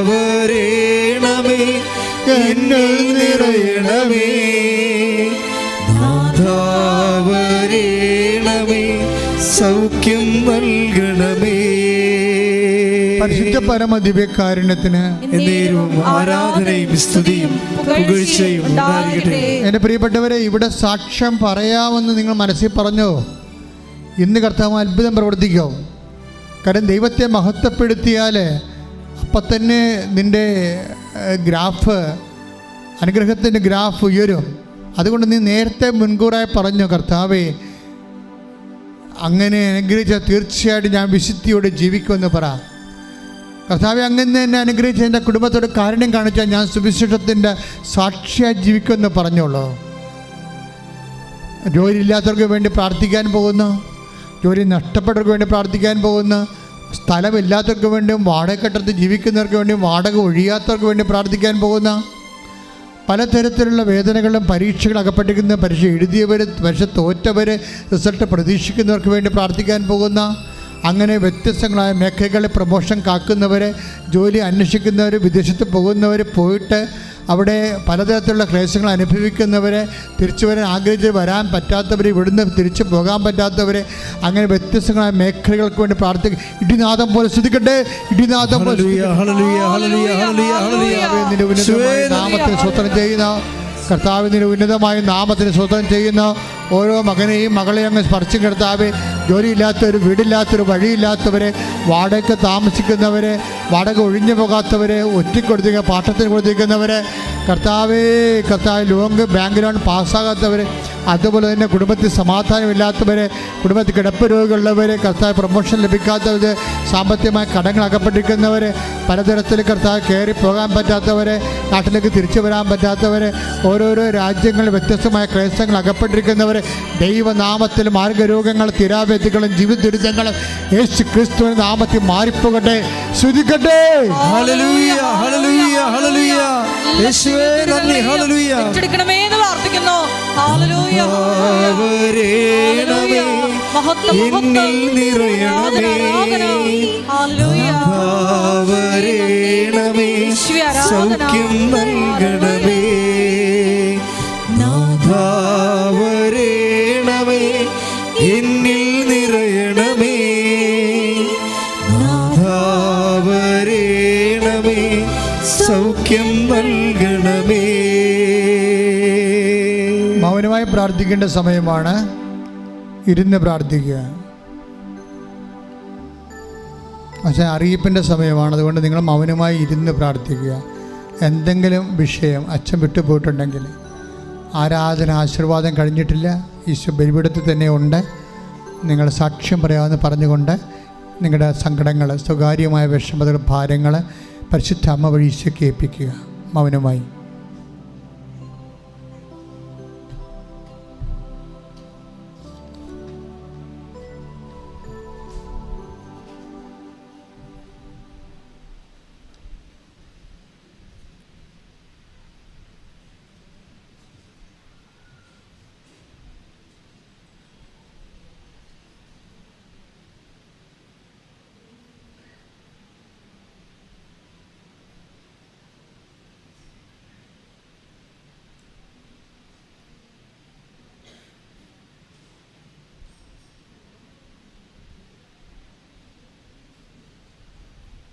ഒരിക്കൽ കൂടി നമ്മുടെ എല്ലാ നിയോഗങ്ങൾ, ഉടമ്പടിയിൽ വെച്ചിരിക്കുന്ന വിഷയങ്ങളും ഉടമ്പടി പുതുക്കി സമർപ്പിച്ചിരിക്കുന്ന എല്ലാ വിഷയങ്ങളും പരിശുദ്ധ മാതാവിൻ്റെ മധ്യസ്ഥതയിൽ ദിവ്യകാരുണ്യ സന്നിധിയിൽ സമർപ്പിച്ചുകൊണ്ട് നമുക്ക് മൗനമായിട്ട് പ്രാർത്ഥിക്കാം. പരിശുദ്ധ അമ്മയുടെ പ്രത്യക്ഷീകരണത്തിൻ്റെ സാക്ഷികളായി ഞങ്ങളെ ഉയർത്തണമേ എന്ന് പ്രാർത്ഥിച്ചുകൊണ്ട് ശിരസ് നമിച്ച് നമുക്ക് ദിവ്യകാരുണ്യനാഥൻ്റെ ആശീർവാദം സ്വീകരിക്കാം.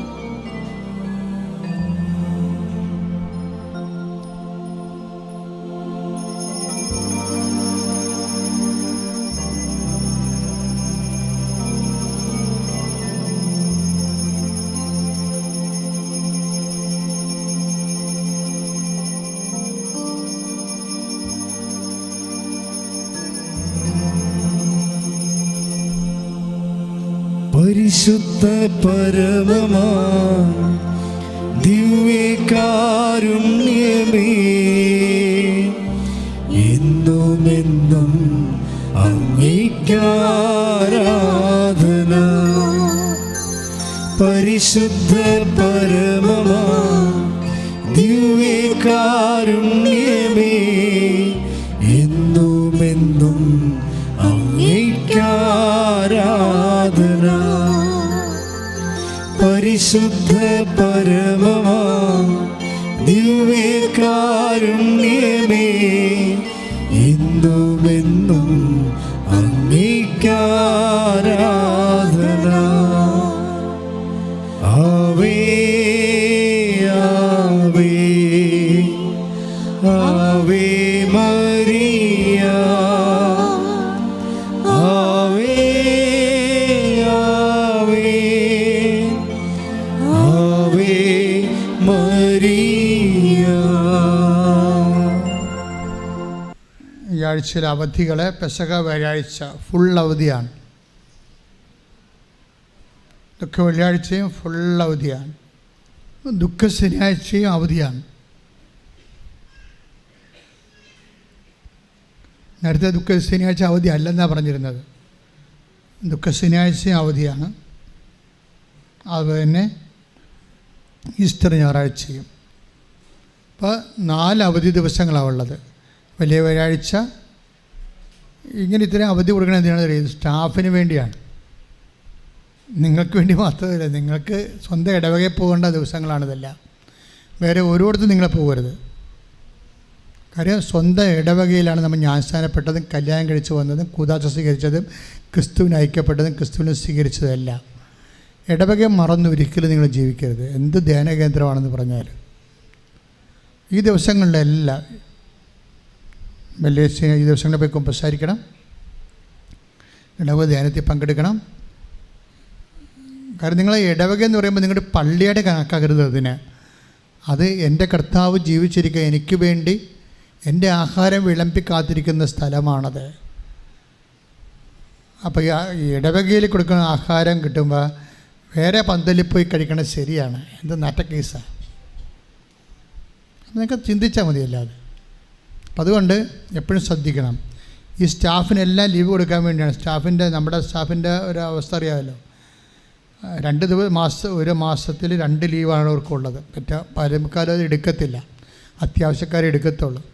അപ്പോൾ ഈ ദിവസങ്ങളിൽ അവർ അവരുടെ പള്ളികളിൽ പോകാൻ, അതുപോലെ തന്നെ നിങ്ങളുടെ തന്നെ ആധ്യാത്മിക ശക്തി വീണ്ടെടുക്കാൻ ഈ കവനൻ്റ് നിങ്ങളെ വല്ലാതെ സഹായിക്കും. ഞാനും വളരെ ആലോചിച്ചിട്ടും പഠിച്ചിട്ടും ഗവേഷണം ചെയ്തിട്ടും കർത്താവിൻ്റെ കൂടെ 46 കൊല്ലം ജീവിച്ചതല്ലേ.